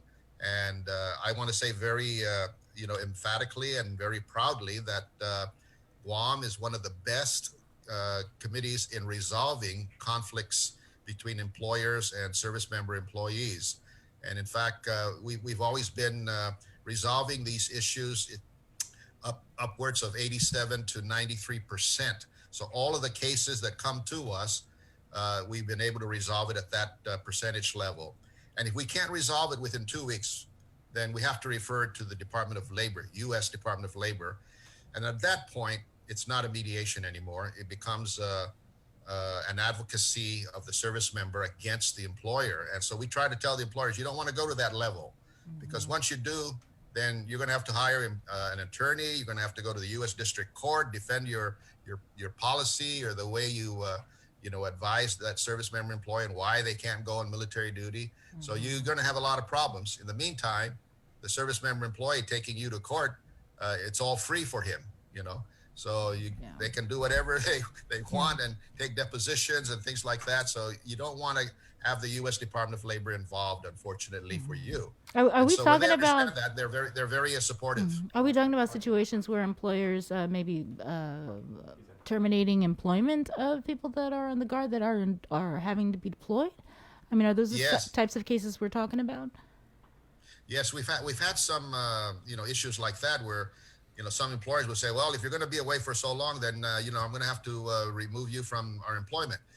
We've had some discrimination where service members, employers are told that, well, if you're going to be away or you're a member of the military, then, we can't hire you, especially if some of these people are applying for a job. And then when the employer finds out they're a member of the Guard or the Reserve, they skip them and go to the next person. Well, that's against the law, against the USERRA, the federal law. And, the job offers are protected under the law. So if an offer was made to you for a job and then the employer finds out later that you're a member of the military and they remove you, you can't do that. The law already now is covering that service member employee. So employers are now very educated. We've done, probably in the hundreds of employers in bringing them in to lunches with the boss, or even visiting them at their office or their job sites to explain the law. And we've reduced now the caseload quite extensively downward, but we've increased the inquiries. So we handle a lot of inquiries, probably about 100 a month. Wow. Where employers or service members are calling us and saying, can you give us some idea of what I should do about this? Because my employer told me that I can't come back to work yet until next month, but I'm ready to go back to work. Well, the right of that service member employee is that they have to go back to work within several, ways, depending on how long they were away on deployment, but the maximum is 2 weeks. You can't make them wait longer than 2 weeks. Otherwise, the employer will have to pay back pay. And I don't think they want to do that. Well, thanks a lot, Dave, for coming on to our show. Congratulations to Ray on his appointment. Was there any final message you'd like to send out to the community? Well, I just want to thank you as well for allowing me to talk about our organization. We have 20 great volunteers who do this work. And, I just want to give them a shout out for, thank you all for your service, because in addition to our military men and women, we all serve. Thank you. All right. Take care, Dave. Stay safe. Thank you. All right. Wash your hands. Thank you, Dave. Keep it going in our KWAM News Zoom room, where we just allow a few minutes here to sanitize everything. We're good? Okay. We bring on Vice Chair of the Guam Education Board, Mark Mendiola. Good morning, Mark. Hey, Hafide, Buenas, Chris and Bree. Hi. Thank you for having me on. Of course. So we'll just get right into it. You guys had sent a resolution, right? Yeah, you guys passed a resolution during your recent Guam Education Board meeting regarding finances, money that you don't have over at the Guam Department of Education. Can you kind of run us through the resolution? Yeah, that was, man, I tell you, it's a long process for the Department of Education. Most of our budget call starts around, November, December, when we put the budget call out, asking for the different, divisions and the schools to submit their budget. And, Bree, one of the things about our budget, it's crafted based on the 14 points. There's an adequate education. And that's the toughest challenge, because every year everybody's like, hey, you guys are submitting an exorbitant amount, exorbitant requests. But, it goes to, certified qualified teachers, right? It goes to certified administrators, all these requirements. And, we don't meet those requirements. The students can sue the superintendent of the Board of Education. So we take that very seriously, And Has the Department of Education ever met the 14 points of the Adequate Public Education Act? I can tell you it is very challenging in this environment where, we're required by law to provide those things, but then the resources is dwindling significantly. And so, when we submitted our budget in January 31st, by law, we have to submit it down to the legislature. It's about over $300 million based on all our needs, right? And so usually what happens is, from the month of January or February on, they review the budget, and then they call us down around June time, and they start the budget talks, or we start going into round tables. That's what they like to call us for. And then we start talking That's to them a no, about right? Right, and then, or the other thing is they threaten with oversights and all this other stuff, where are we spending the money? And so, we're in constant communication with the senators. We're letting them know exactly what's going on with our finances. And the Department of Education, being the largest agency in the government of Guam, of course, has a lot of eyes onto what's going on. And so in previous years, they've had these these groups that were created just so that we can manage the resources. They've also had, we get audited. We got the OPA looking into our finances, all these requirements, right? And then, comes back to us and they give us a budget significantly lower than what we've asked for.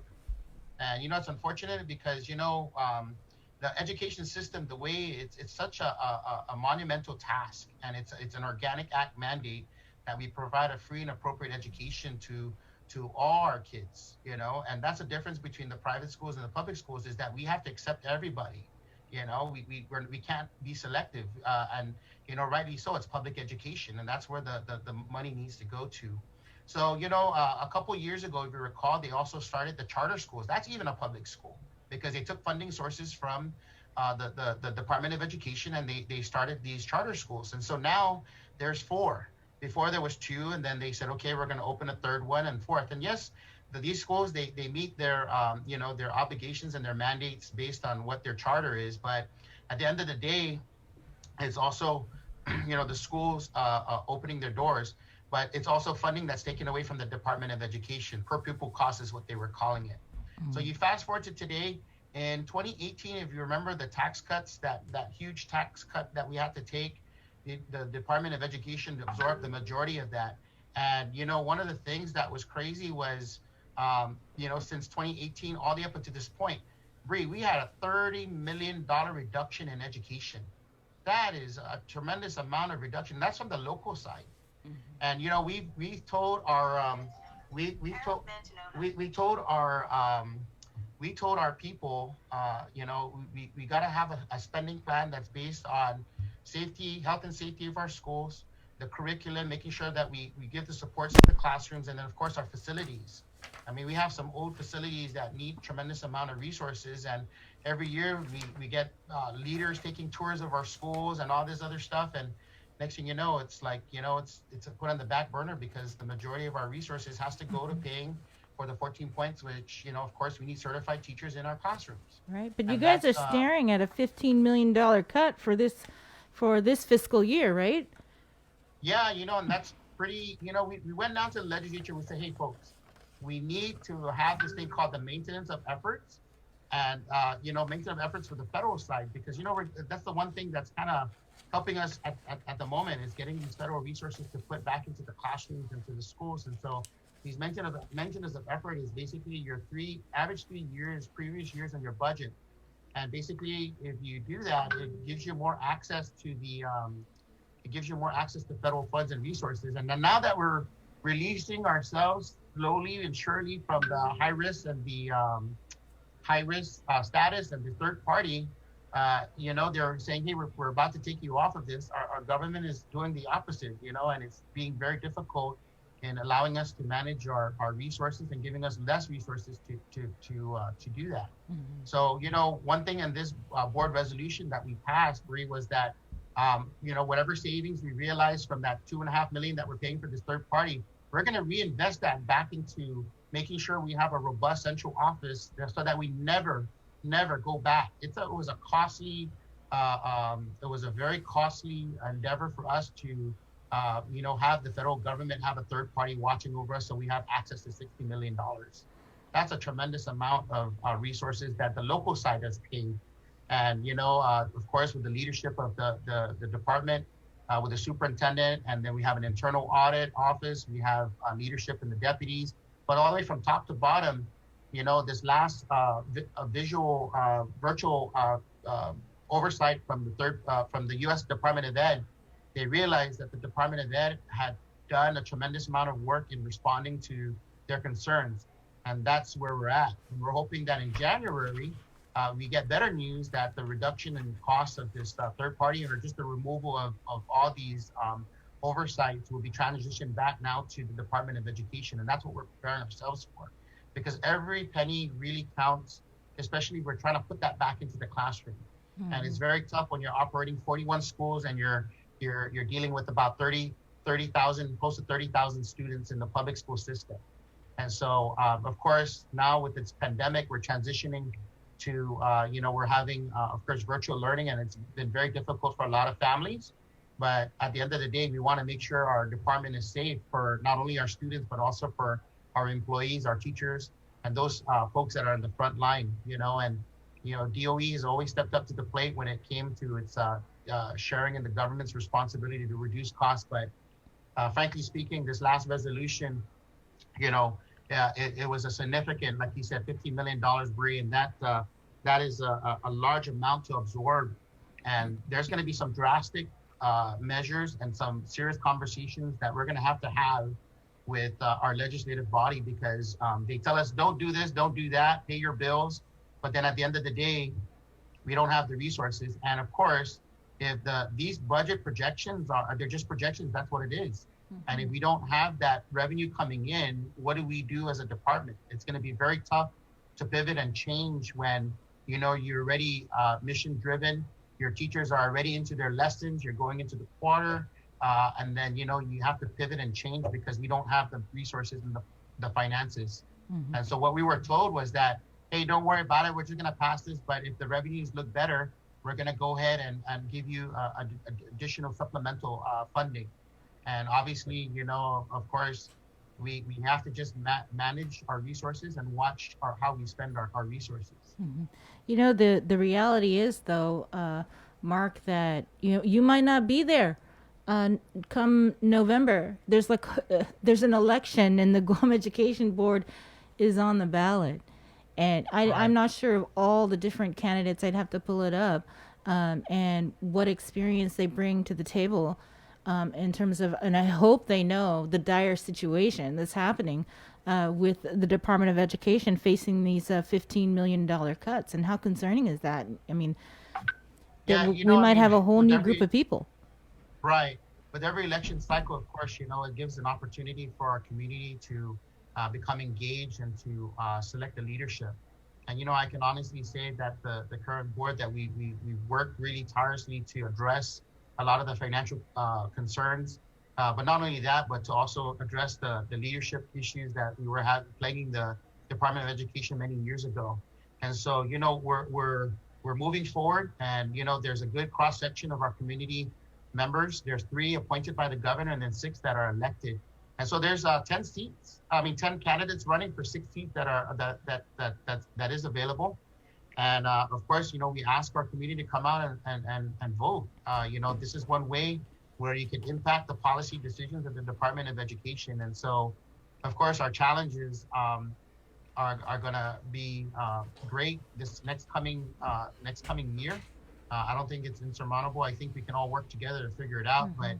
But like you said, as you transition, there's going to be new dynamics coming into the board, and that's going to be, something that the board would have to, every January we choose the leadership, and then of course we set the tone as to how we're going to operate for the whole, year in terms of what the board's agenda is going to be. Yeah. But that's the challenge, Yeah. But there's a reason why we have elections, right? It kind of looks like they're doing that old Uncle Carl trick where they just run a bunch of their candidates for the election board. Because I was just looking at who's running it all. It looks like a lot of them have really close ties to Adelup, and Lord knows you guys have butted heads with the administration, whether it was on the interscholastic sports or whether it was trying to ensure you guys got your fair piece of the pie ahead of the charter schools. That being said, how concerning is it that, we have an obvious effort, maybe a little heavy-handed, to change the complexion of the Guam Education Board in this election? Well, seriously, that's a good question, Chris, because that it is out there. That this is what's being presented, but I seriously think our electorate. We got to be smart on the way we vote this election, because there's a lot at stake with this pandemic, right? And so I just hope folks come out and they do exercise their right to vote, and they look at the quality of the candidates, their character, and of course their ability to work with people. And so whether I was appointed by Governor Calvo, to serve on the board as the parent rep. And I'm pretty sure that a lot of people, it's an honor to serve, to call to serve, but also when you have these issues that come before you, you hope that the people can be independent enough to basically make the tough decisions despite whatever political affiliations they have. And I think that's the challenge. We live in a political environment, but if people are up to the challenge and be independent thinkers and take the hard position, even though it's not the popular position, I tell folks at the end of the day, there's a lot of data and information that's provided to us. One of the reasons why our board is functioning the way I think it's effectively and efficiently is because everything we do now is written in resolution form, and resolution basically highlights the chronological history of what it is that we're making a decision on, and then there's the therefore portion where the board makes a decision and takes action on it rather than just a simple motion. There's a lot of explanation as to how the board comes to the decision. So, Chris, I'm pretty sure a lot of these candidates that are running, they're very strong.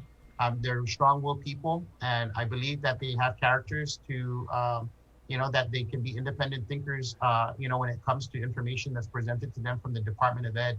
And so I think that's the key component is, folks like you and the media that keep us on our toes, and we are transparent. One of the most transparent boards. All our meetings are online. We record them, we post them on. By law, we have to put our board meeting minutes.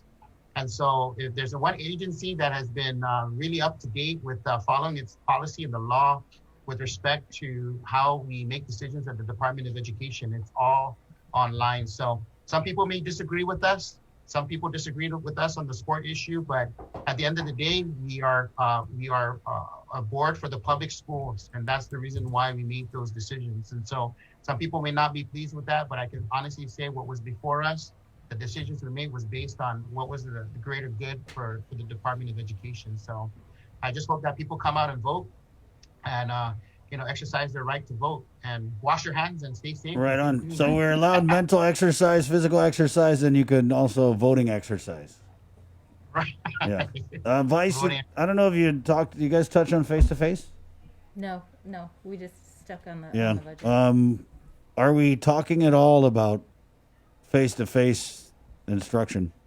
And then also, I know that you wanted to implore to the parents about the online, so just go ahead and respond to the face-to-face and then just seg into the online. When it comes to this pandemic, especially in education, it's a lot of uncharted territory, right? So if you look at what's going on in the nation with respect to other school districts, a lot of them are pivoting. Well, Guam is, at this point in time, for all intents and purposes, if you look at what's going out there and, with the data and all this stuff, and then we see these reports. The other day, I asked the superintendent, I said, why is it always reported that DOE has, COVID cases? There's no other agencies that have it. Well, the Department of Education, we provide that information. The superintendent provides it so that people are aware. But of course, when we first initially took our vote to open school, the board was kind of split in that respect. But the dissenting votes basically said, hey, you know what, the board acts as one unit. So, in the upcoming months, of course, the superintendent is going to be providing, guidance as to what he thinks is going to be in the best interest of the department. And not only just in terms of the students, but also for the employees, especially when our employees are exposed to the pandemic, right? And just everybody in general. And so the board meeting, we're going to be having some board meetings to basically discuss work sessions, what we would call them, to discuss the health and safety and the potential of opening. But at this point in time, the board took a vote in the last meeting to open school.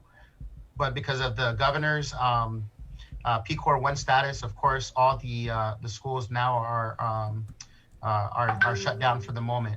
But should we go back? And I don't think it's going to be a rapid here in PCOR 3 or 4, but rather it's going to gradually, work itself back to where we can start to go back to our normal situation. But obviously, with the recent deaths and all these other things, there's some great concern, a lot of anxiety out there in the community. And so right now, all we can offer at this point in time, is the online learning. And trust me, it's very difficult. As a parent of 4 boys, 2 in the high school, 1 in middle, and 1 in elementary. And I have a special needs child too. So having an IEP and dealing with that is very tough. And then my wife is also a math teacher at Teason High. So you can obviously see how busy my home gets in the morning, especially when we have to, figure out who's going to use the devices and when the classes are going to take place. I could just imagine what's going on out in our community. Right. But I can say that the superintendent and the team are working diligently. He reported to the board that they're trying to reduce the number of students that we cannot get in contact with. So I do know that the mayor's office is partnered with us. Mayor Savares is also on our board, and so she's helping us to go out there into the community to help assist and get a hold of some of these parents and where these kids are at. And so we're going to be getting a report shortly on the number of students that we haven't been able to communicate with. But once we bring them back into the fold, I think we're going to be able to figure out how to provide education as best we can via the online learning, and then providing these devices out for our students. Yeah, Vice, I know we're talking yesterday and prep for this, and you're like, man, I got to rush home and hotspot the kids because you're doing the online. So yeah, so I got my smartphone, and so when I kind of limit my middle schooler. He's a 6th grader, and then my elementary son who is he's with 4th grade. But I also have one kid in daycare, and they're also on they're also on virtual learning. So it's really a balance, Chris, and I think that's where the anxiety level for a lot of our families. And believe me, there's a tremendous amount of assignments and projects, but I understand the importance of education. We all do. And we as parents, we just got to be partners in this. We got to be partners with our teachers. I communicate with our teachers. I started a WhatsApp group, and I said, before it becomes a crisis or a problem, just let me know. And there are a lot of teachers that do wake up. My wife wakes up at 4:30, 5 in the morning, and she's preparing for her lessons to be given at 6:15, 6 o'clock. And so there are a tremendous amount of heroes out there that need to be recognized, because they're not being recognized for the efforts that teachers, I hope now that our community has a sense of appreciation for what teachers go through. And, a lot of parents rely on them heavily to educate their children. But when it comes to core values at the home, this is where, I instill my kids every night, or I try as much as possible to sit with them in the evening and say, how was your day? Despite the homework and all this other stuff, because the kids too are going under a tremendous amount of stress, trying to deal with this stuff. But it's amazing when the light bulb clicks and they're able to navigate through the social the technology and all that stuff. And you're like, wow, okay. The one thing our kids are going to be better for, they're going to be globally competitive, meaning they're going to be able to communicate. Unlike us back in the day, Chris, where, you had family living in the mainland and you would have to wait for the time difference and you have to figure that out. Right. Now these guys are going to be able to do the Zoom meetings and all that. They're going to Zoom with the best of them. Google Meets. Right on. Yeah. Yep. Right. Okay. So, Thanks, Vice. Yep. Next time, play us a song if you're going to put that guitar there. Oh, writing my COVID song. Maybe I could go viral. I'm writing it too. Yeah. Hey, I get the joke there. Writing a COVID song. Hope it goes viral. Hey. Right. Right. And my Familian Lay band. We have a Familian Lay band, our family band. So we're going to get you guys to play. But yeah, Chris, everybody's just got to, pivot and just be ready for some of the changes that will be coming. And, giving us the opportunity to talk about the budget is a very crucial and key point for the department at this time, because, these resources at 208, if they don't, if we don't meet that by the end of, next fiscal year, we're going to be in some serious discussions about how we're going to have to make the department whole. And so we'll continue to brief the community. We'll continue to have those important meetings. And God willing, the board will still be functioning in a manner that will be, transparent, that when we make these decisions, before we make these decisions, we engage with all the stakeholders. So, I just ask people to go out there, exercise their right to vote, and vote based on, what the candidates are putting out there. Thanks, Vice. Thanks, Mark. Thank you. Okay, there you go. All right. Thank you. That's wash your hands. Guam Education Board Vice Chair Mark Mendiola. Good talk there. Let's go over to the KUAM News Zoom room. Guam Memorial Hospital Administrator Lillian Posadas. Thank you for joining us, Lillian. Good morning, Lillian. Unmute. Sorry about that. No problem. A pro. And, good morning. Good morning. Not so good on your end, in your neck of the jungle. We got the announcement late last night. 3 COVID-related fatalities. So thank you for making the time this morning to come on. And if you could, we'll just start there, Lillian. What additional info can you provide us about these 3 COVID-related fatalities? Well, the first one early yesterday morning was a 50-some-year-old female individual. Let me just make sure. Right. There's Go so ahead, much get ready. Go ahead, information. yeah. It's just really hard to keep track. There's just so much information going through. And so, okay. Yes, it was such a sad day yesterday, 3 in one day. That's the most we've had in terms of losses, loss of life with the COVID. And yes, the first individual was a female individual who was in the hospital for a while. Gosh, give me a moment here. In the meantime, our COVID census this morning is at 26. And of the 26, 9 of them are on ventilator support. 9 of them are ICU level. And of the 9, 6 of them are on ventilator support. So that's where we stand. We do have a couple of individuals in the emergency room waiting. They're not COVID though, they are PY. And one of them is an ICU, but non-COVID ICU. We also have 4 individuals in-house who are non-COVID, but they are ICU level of care. And so, we continue to receive, as I mentioned yesterday, we continue to receive individuals who need non-COVID hospitalization. So the first one in the morning, I believe, was a 53-year-old. Oh gosh, it's really hard to keep track. Number 43 yesterday was a 53-year-old male individual who came into the hospital on August 30th. Came in from GRMC and had multiple underlying health conditions, diabetes being one of them, and a kidney condition.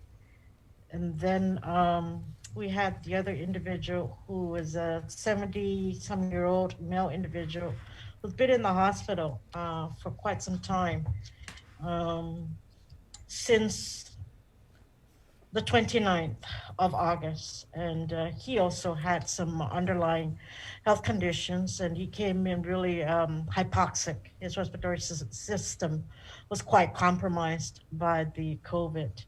And then the other one last night,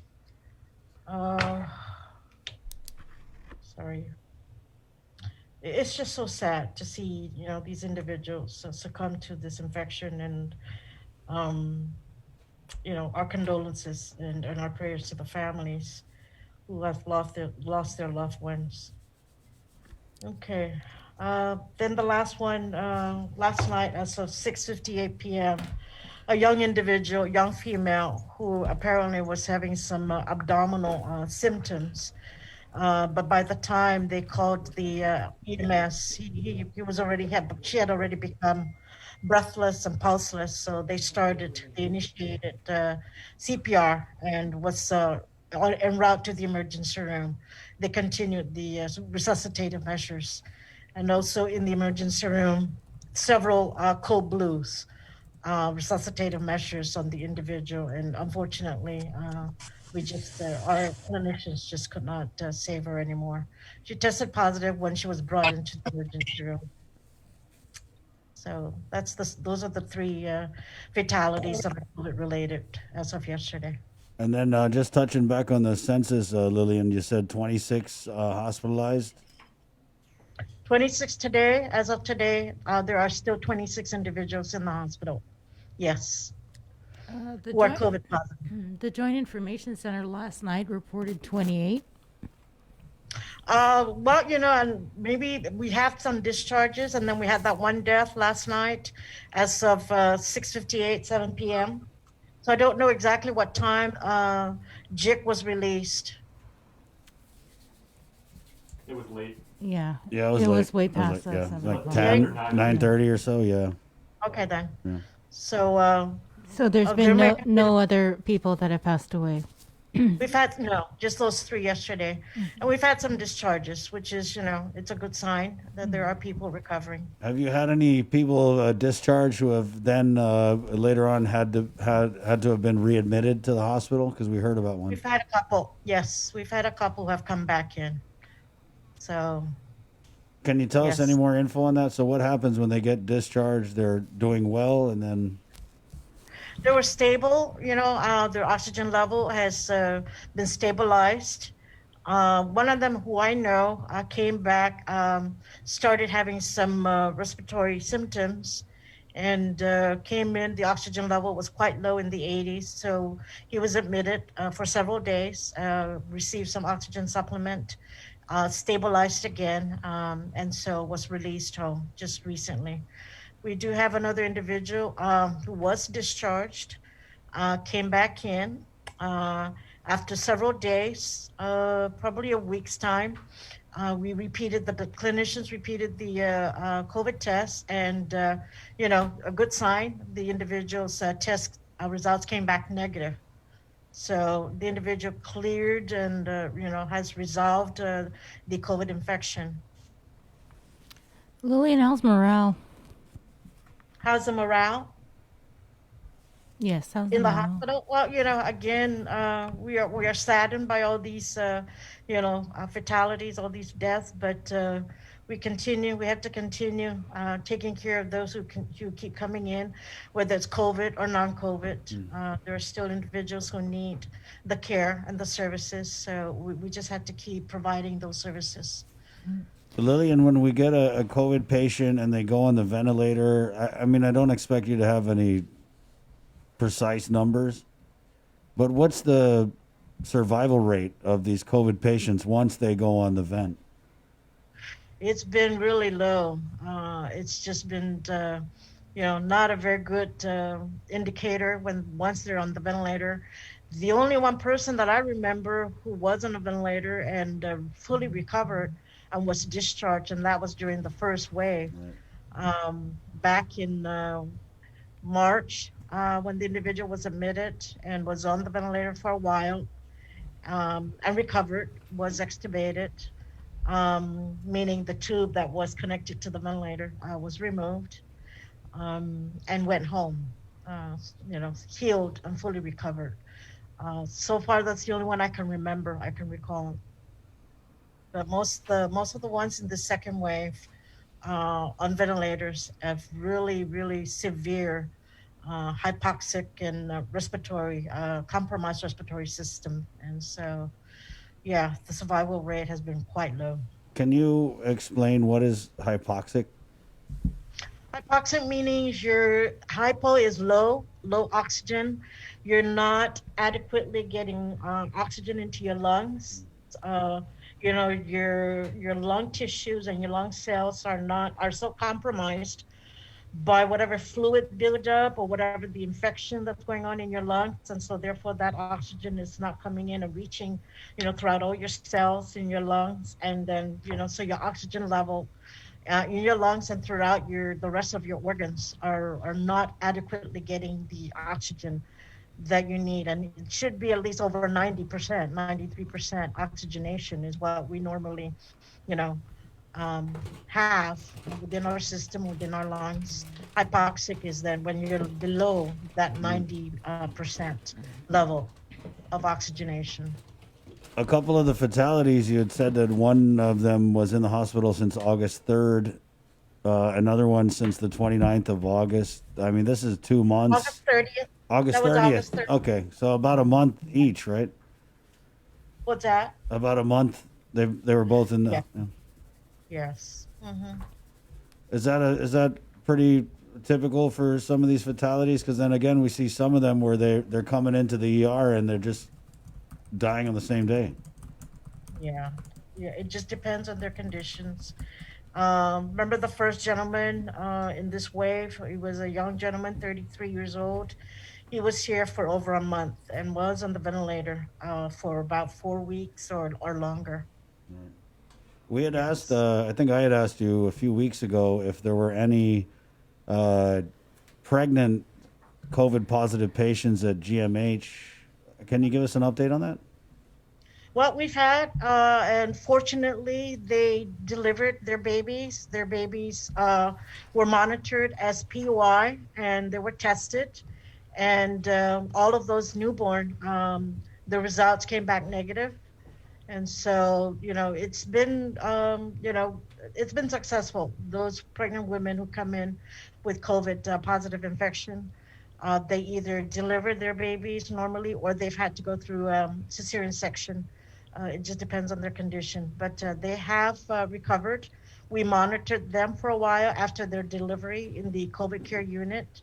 And once they're stabilized and, without symptoms, they are released home. And of course, with home isolation, because the time that they're released, their test results are still positive. So they needed to continue home isolation. So we haven't lost any babies? No, we haven't lost any. Knock on wood, don't jinx it. Right. Who's the youngest COVID patient in the Guam Memorial Hospital? I don't, of course, not their name, but how old is the youngest? Not recently, not in the second wave. In the first wave, I believe the youngest one was 9 months that I can recall. There may have been one younger than that, but the one that comes to mind was a 9-month-old infant that was traveling, came from an off-island trip with the parents. So, but the infant and the parents and the family were released. They didn't have to be hospitalized. How about this round? This round, I haven't seen, and I haven't gotten any reports that there have been, infants with positive COVID test results. The Guam Memorial Hospital board's scheduled to meet tomorrow. That's still. Yes, ma'am. We have a virtual board meeting tomorrow at 5:30. What? Anything big on the agenda that we should know about? Well, just an update to update the board on the COVID events that are going on, and and I know that they want to have more detailed discussion on the STIF and the SNF, the status of that, the strategic planning that the board wants to continue, the budget fiscal year 2021 and how it's going to impact the hospital. Some of the health professionals, the doctors that need their privileges approved. Okay. And I think that's basically it. I had the agenda the other day, yesterday, and I can't recall everything that was on But it. we can definitely zoom in. Just real quickly, SIF Yeah, is it's available. Okay, It's SIF, available. SIF open? Yes, no? It's open, but we're not occupying it right now. Okay. All right. Thanks a lot, Lillian. Thank you, Lillian. Be safe. But I do want to say Yeah. also that the DOD who are here, 9 of them are going to be remaining. The rest are going to be leaving October 1. They'll be processing out. And, it's not just registered nurses and it's not the doctors. I keep forgetting that the respiratory therapists Right. have been a great help. 4 of them were deployed to our facility, and they've been really a great help in the respiratory therapy department. And so, and then yesterday we received 30 tablets from GTA. They donated 30 tablets, which is going to be a great help for the physicians to do their daily rounds on the patients. And we're going to put those in the Care 3 and Care 4. And those rooms have solid doors. So these devices will provide the physicians that virtual ability to see their patients without having to go in and out that frequently. So it's a very, again, helpful No, that's great. technological. Yeah. Lillian, just real quick for clarification, you said 9 DOD team members will remain. Are you talking about what you had told us yesterday? They're going to remain until October 3rd or so? Yeah. 4th? 4. Okay. Oh, so they're not The- extending another month. Okay. The We got CCRN. extended for 4 more days. Okay. Yes.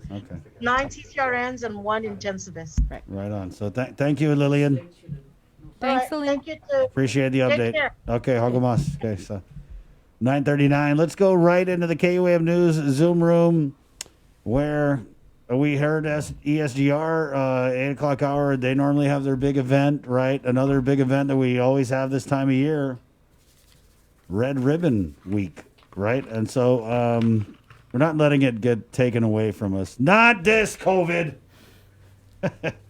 And so we're going to go into our KUM News Zoom room where this next segment is brought to you by our friends at the Thrive Coalition. The Thrive Coalition, where we remind you it takes a whole village, you and even you, to raise healthy and drug-free youth. Come on, thrive with us. And so we have in our KUM News Zoom room from the United States District Court, Chief Judge Francis Tydinko Gatewood. Good morning, Your Honor. Morning and half a day. We have Magistrate Judge Michael Berdallo. Good morning, Your Honor. Good morning and half a day. We have from the Guam Department of Education, she's the district psychologist, Nadine Cepeda. Good morning. Good morning and half a day. And then he was on here just a couple weeks ago. He actually got, did you get the whole day off for this, Jess, or you just signed the half day? I actually got the whole day off. I wanted to focus on this today. Nice. So let's stretch it out then. He's a model recovery citizen for the United States District Court, Jesse Mendiola. So thanks, everyone, for joining us. And Chief, we'll just go ahead and start with you. Red Ribbon Week. I know it's the same time every year, so I'm pretty sure there were discussions about how we were going to handle this week this year during this pandemic. So if you could just take us back to those discussions and tell us how did we get to where we're at now. Well, let me just say thank you for inviting us again, Chris Malafunction and Sabrina. And Judge Berdallo is going to talk about what's going to happen. And if you don't mind, I'll just start. We kind of had our own preparation yesterday, me, Judge Berdallo, and Jesse Mendiola. So if you don't mind, I'm just going to talk real briefly about the fact that this is Drug Court Month. And Red Ribbon Week, and just how it started was essentially there was a DEA agent, and his name was Enrique Kiki Camarena, and born in 1948, grew up in Mexico, and then he moved to the United States with his family to pick fruit. Long story short, he became a United States Marine officer and not officer, U.S. Marine enlistee, and then he joined the police force and decided he wanted to make a difference, so he joined the Drug Enforcement Agency. And during his period of time of being a drug enforcement agent, he was involved in many drug trafficking cases, and in Mexico, on the trail of Mexico's marijuana and cocaine barons. He had been working on those cases. And he specifically asked to be transferred to Guadalajara, Mexico, the center of drug trafficking, undercover. So he went undercover, excuse me. So he joined, just FYI, he joined the USDEA in 1974. And then 11 years later, that's when he lost his life. That's when the last time they saw him was back on February 7th, 1985. And he had locked his service revolver locked his badge and service revolver in his desk drawer to meet his wife for lunch. And then he wanted to, when DEA reconstructed the events of what happened after he went with his wife for lunch, he was picked up by, they don't know who, he was grabbed and then sped away in a Volkswagen. And then he was murdered, essentially. And so he left behind 3 sons and his wife. And at the time, his children were only 11, 6, and 4. So what happened was his legend grew after his death. Movies were produced about him. And so the National Federation of Parents for Drug Youth joined with DEA and implemented 8-day Red Ribbon campaign. So here we are in Guam. And, Guam always goes big. And Judge Berdallo will talk to you about what we have done and what we hope to do during COVID times. But Guam doesn't just go a week, we go a month. Mm-hmm. And that's kind of how we do the same. So that's my introduction. Chris, I'm sorry, I'm trying to make it short, but there it is. Thanks, Justice Gatewood. So Judge Berdallo, if you could take us, what is What is planned for Red Ribbon Week Drug Court Month? Well, what was planned and what is going to happen, unfortunately, as a result of COVID, are obviously two different things, and that's kind of the new norm, right? So as Chief Judge has said, it is a month-long process here, but the actual we actually celebrate Red Ribbon Week. I think this year will be from October 23rd to October 31st. What was originally planned, and I think some of these activities were planned nationwide, was, for instance, and these are activities that unfortunately we will not be able to do on Guam, but there was supposed to be a gate decorating contest where each of the schools were asked to decorate the front gates to their school with red ribbons. And this year's theme is Be Happy, Be Brave, Be Drug Free. That's the theme for this year. And so schools were going to be asked to decorate the front of their entrance to the school with the paraphernalia, take their pictures, and that was going to be a contest. There was also going to be a wave at Chief Kapua, as there is, I believe, every year for the drug-free wave. Again, using the theme Be Happy, Be Brave, Be Drug-Free. Every year there's usually a fair at the mall involving sponsors and agent partners from the different agencies that are involved. And then lastly, what unfortunately was one of the most well-received ones was the Halloween candy giveaway that normally is done at the Ganya Shopping Center, but so no say boo to drugs. Right, say boo to drugs, and I don't know whether we were going to mail out the candy this year, but unfortunately, those activities had to have been postponed. What is going on, or what will begin October 1st through November 1st, and that is a nationwide photo contest. And I think we'll have Stacy can email, Stacy from the district court will be able to email out, but there is a website and we'll get it out on how both people can enter, schools can enter, as well as individuals at home. And, there are a couple of requirements, and one is that it be photos taken of a decoration at the school or decoration at home, using the theme Be Happy, Be Brave, Be Drug Free, having the red ribbon in the photo, and then some people. And Guam is in Region 4, where it was some pretty big places, where with Texas, Oklahoma, New Mexico, Arizona, and all the other territories are grouped into one region. And so there'll be contest winners from that. You have to register online, either for your school or for your home. Submit the photos between October 1st and November 1st, so you have plenty of time to prep the scene that you want to take a picture of. And then voting will be open to the public from November 2nd through November 16th, and the winners will be announced on December 2nd. Again, we still have scheduled, at least tentatively, because that can be done via Zoom, is the legislative resolution and proclamation declaring a Red Ribbon Week, and that right now is tentatively scheduled for October 23rd via Zoom at 11 a.m. And we'll finalize if any changes need to be made to that. We are going to work with our sponsors and partners from the agencies to continue to do outreach. So at least from October 23rd to October 31st, members of the different agencies, task force, the drug task force, and other partners and community people, such as Mr. Mendiola, who, as we stated, he's volunteered to do everything and anything and be available 24/7. We'll continue to make public appearances during that the Red Ribbon Week, to talk about their experiences and what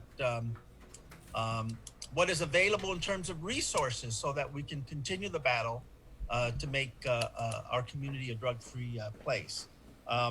So that'll take place from the 23rd to the 31st, and that can still go on, because just as we are appearing here with you, those things can happen over the internet and via Zoom and not cause any spread, as you just had Lillian Posadas talk about some of the stuff we're facing. So that in a nutshell is what was planned and what can continue to go on despite COVID, and hopefully everyone will continue to take advantage of that.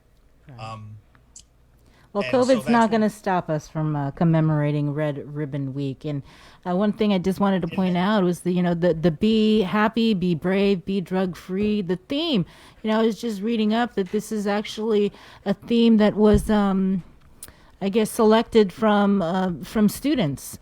So with GDOE.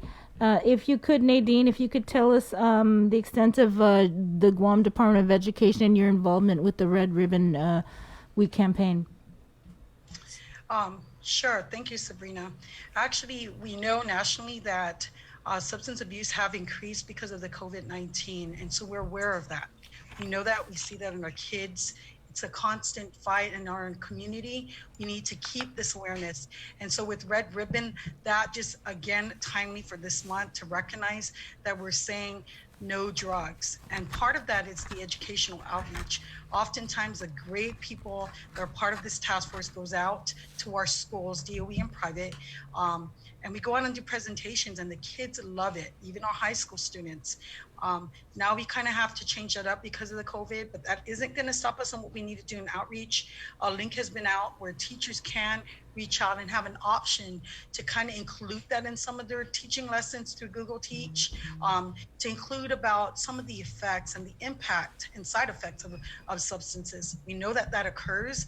And again, this is timely because of everything. It goes back to mental health concerns. If people are not healthy, they're going to use something again as a way to cope. And if they don't have those healthy coping skills, they're going to revert to substances. A lot of this effort goes back to awareness. We are all here. It's been a really good representation from every committee members of both government and non-governmental and private organizations. So it's quite different, but we are doing what we can. And I think it's been very creative because oftentimes it's about a video in the schools and the students take part of that. This year it's going to be quite different. We're even having it go out to the homes. They can do something creative about our topic, be happy, be brave, and be drug free. And that will be a great time to have a family activity. Oftentimes there's disconnection, and this is an opportunity to actually get the families involved. So I hope that answers your question, Sabrina. It does. Thank you, Nadine. Let's go over to my buddy Jess Mendiola here. Model recovery citizen. I didn't even know this was a thing, man. But when I think about model citizens and it comes to recovery, I always think about my friend Eric Borja, and I think about you. Mm-hmm. And so you're not just talking the talk. You're out here walking the walk, right? And so giving back. And giving back. And so let's talk about that, right? So when I look at your Facebook, so much of what you post about is about giving those people who may be down in that dark place you were at a hand up into the light. So let's talk about that, Jess. Yeah, I'm actually a product of both the local and federal court systems. And it was my trials through the federal court system that opened up the doors for many opportunities of change. So before I go on, I got to give a lot of credit to the District Court of Guam and their staff, the probation officers that they have there. They're extremely helpful. They help you segue into society the way you should be segued, granted that you are receptive to the help that they are giving. And they are large, in part, a reason why where I'm at today. They gave me enough rope, and they allowed me to hang myself if I chose to be. But the rope they've given me allowed me to go out there and venture into society. What I am is a different kind of statistic. I'm a statistic of recovery and success after addiction. Many people often try to, how shall I say this, bite off more than they can chew, when in actuality they just got to take it bits at a time.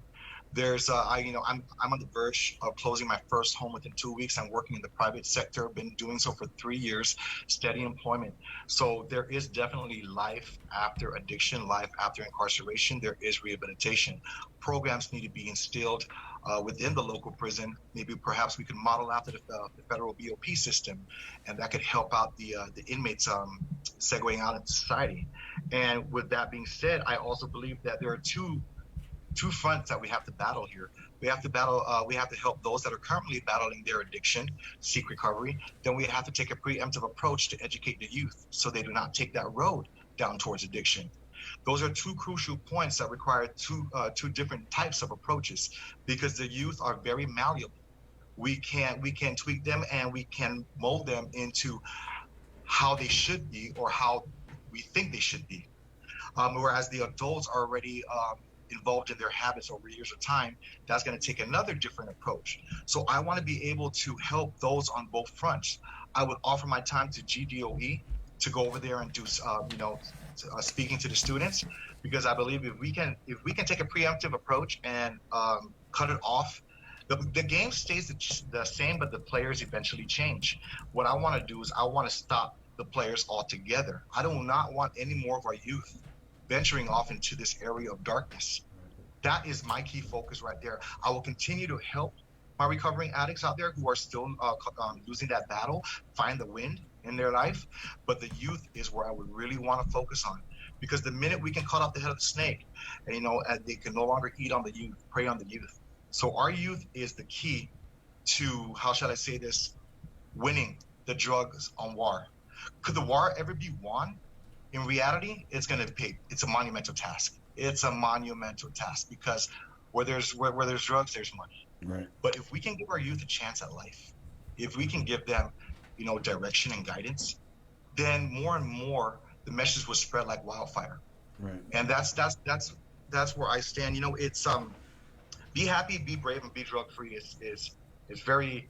I like that. I had to do my research when I first found out about the Red Women Week after the district court reached out to me. And of course, I would definitely hop on board this, because it's ironic that I'm on a Zoom conference with the link and the very judge who sentenced me, and another very judge who I appeared in front of a couple of times. And that's just a testament to my growth, to my walk in life and where I'm at.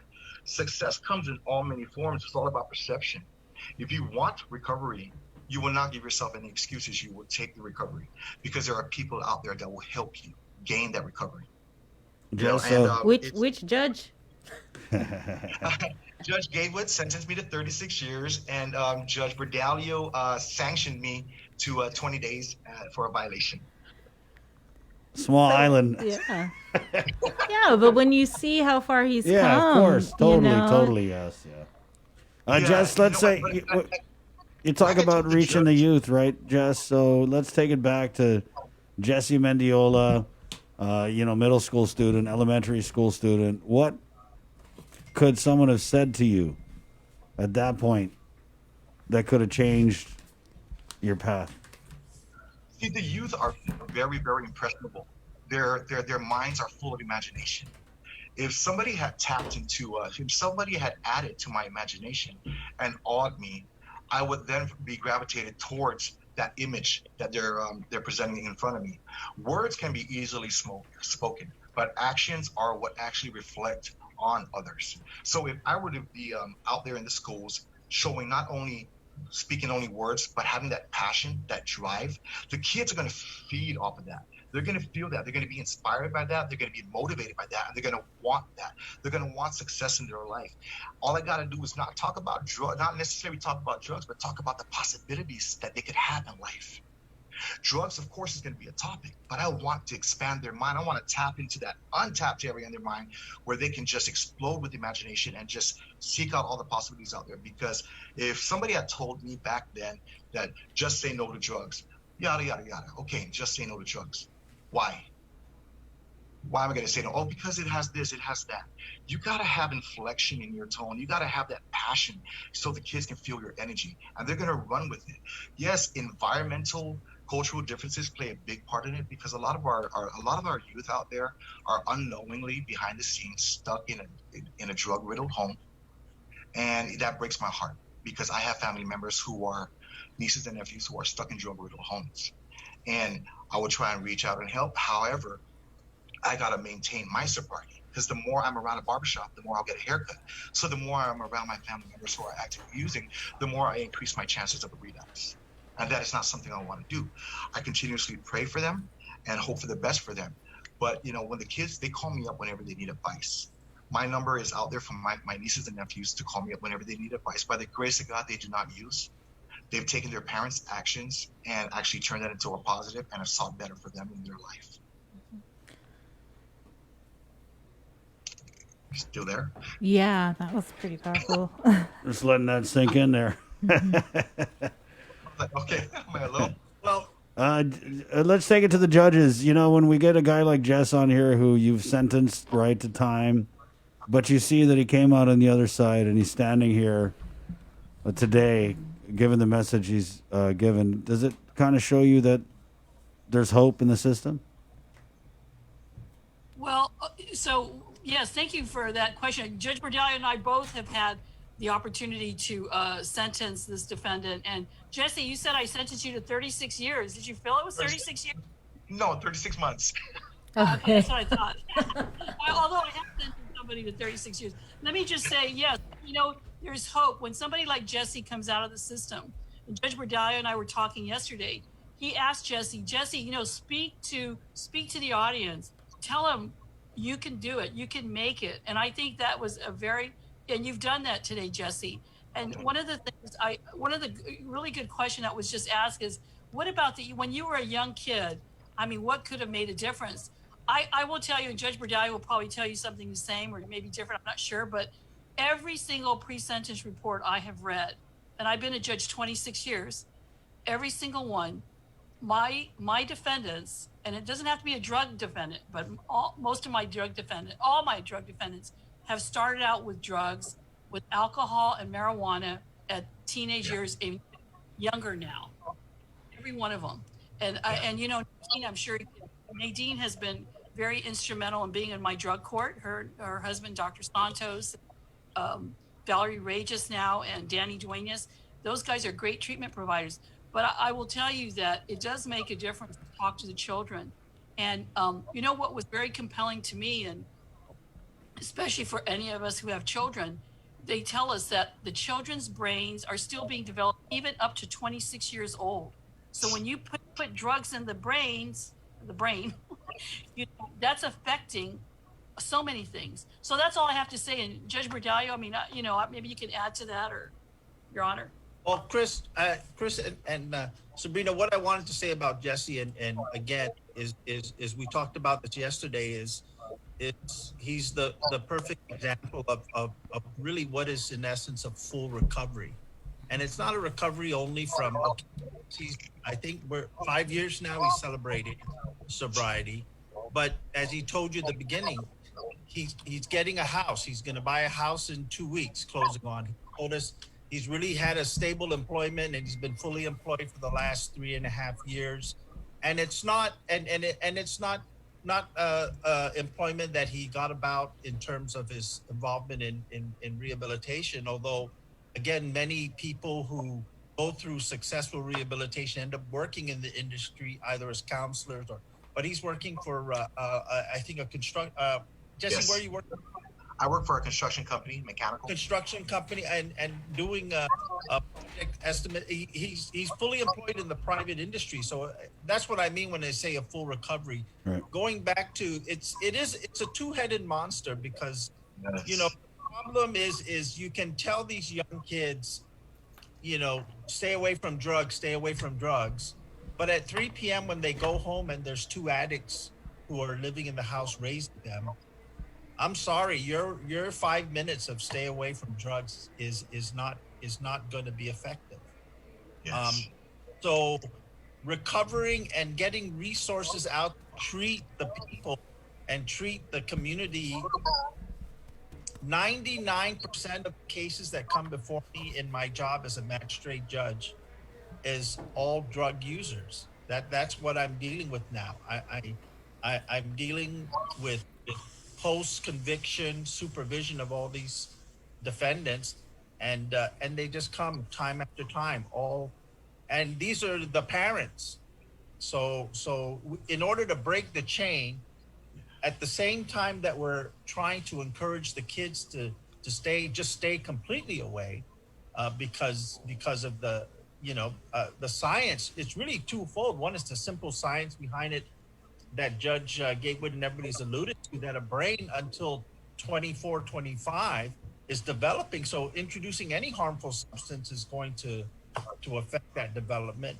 But also from the idea of society in terms of getting the treatment to these people so that you break the environment and help everybody lift up, both parents and then subsequently the kids will have something to do. So again, just model because of the full recovery he's made, not only from drugs, but also becoming a person in society who's a full member and a full participant. And that's the idea, is that he's a full participant in working and everything else. And sometimes that's kind of the danger. Like you said, his options were limited because he does have a drug record. I've sentenced him, he said in Superior Court, and then he's been in federal court. So he's seen everywhere. And it does limit his options, but society has to figure out how we're going to do that.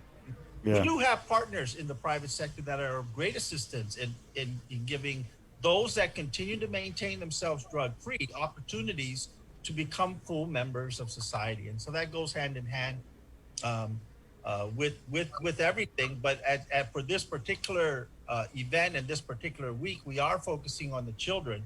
But I think everybody needs to know it goes hand in hand. You have to pick up the parents, and you have to pick up that atmosphere, because those are the kids that are at the most risk. Yes. You know, Yeah. Right on.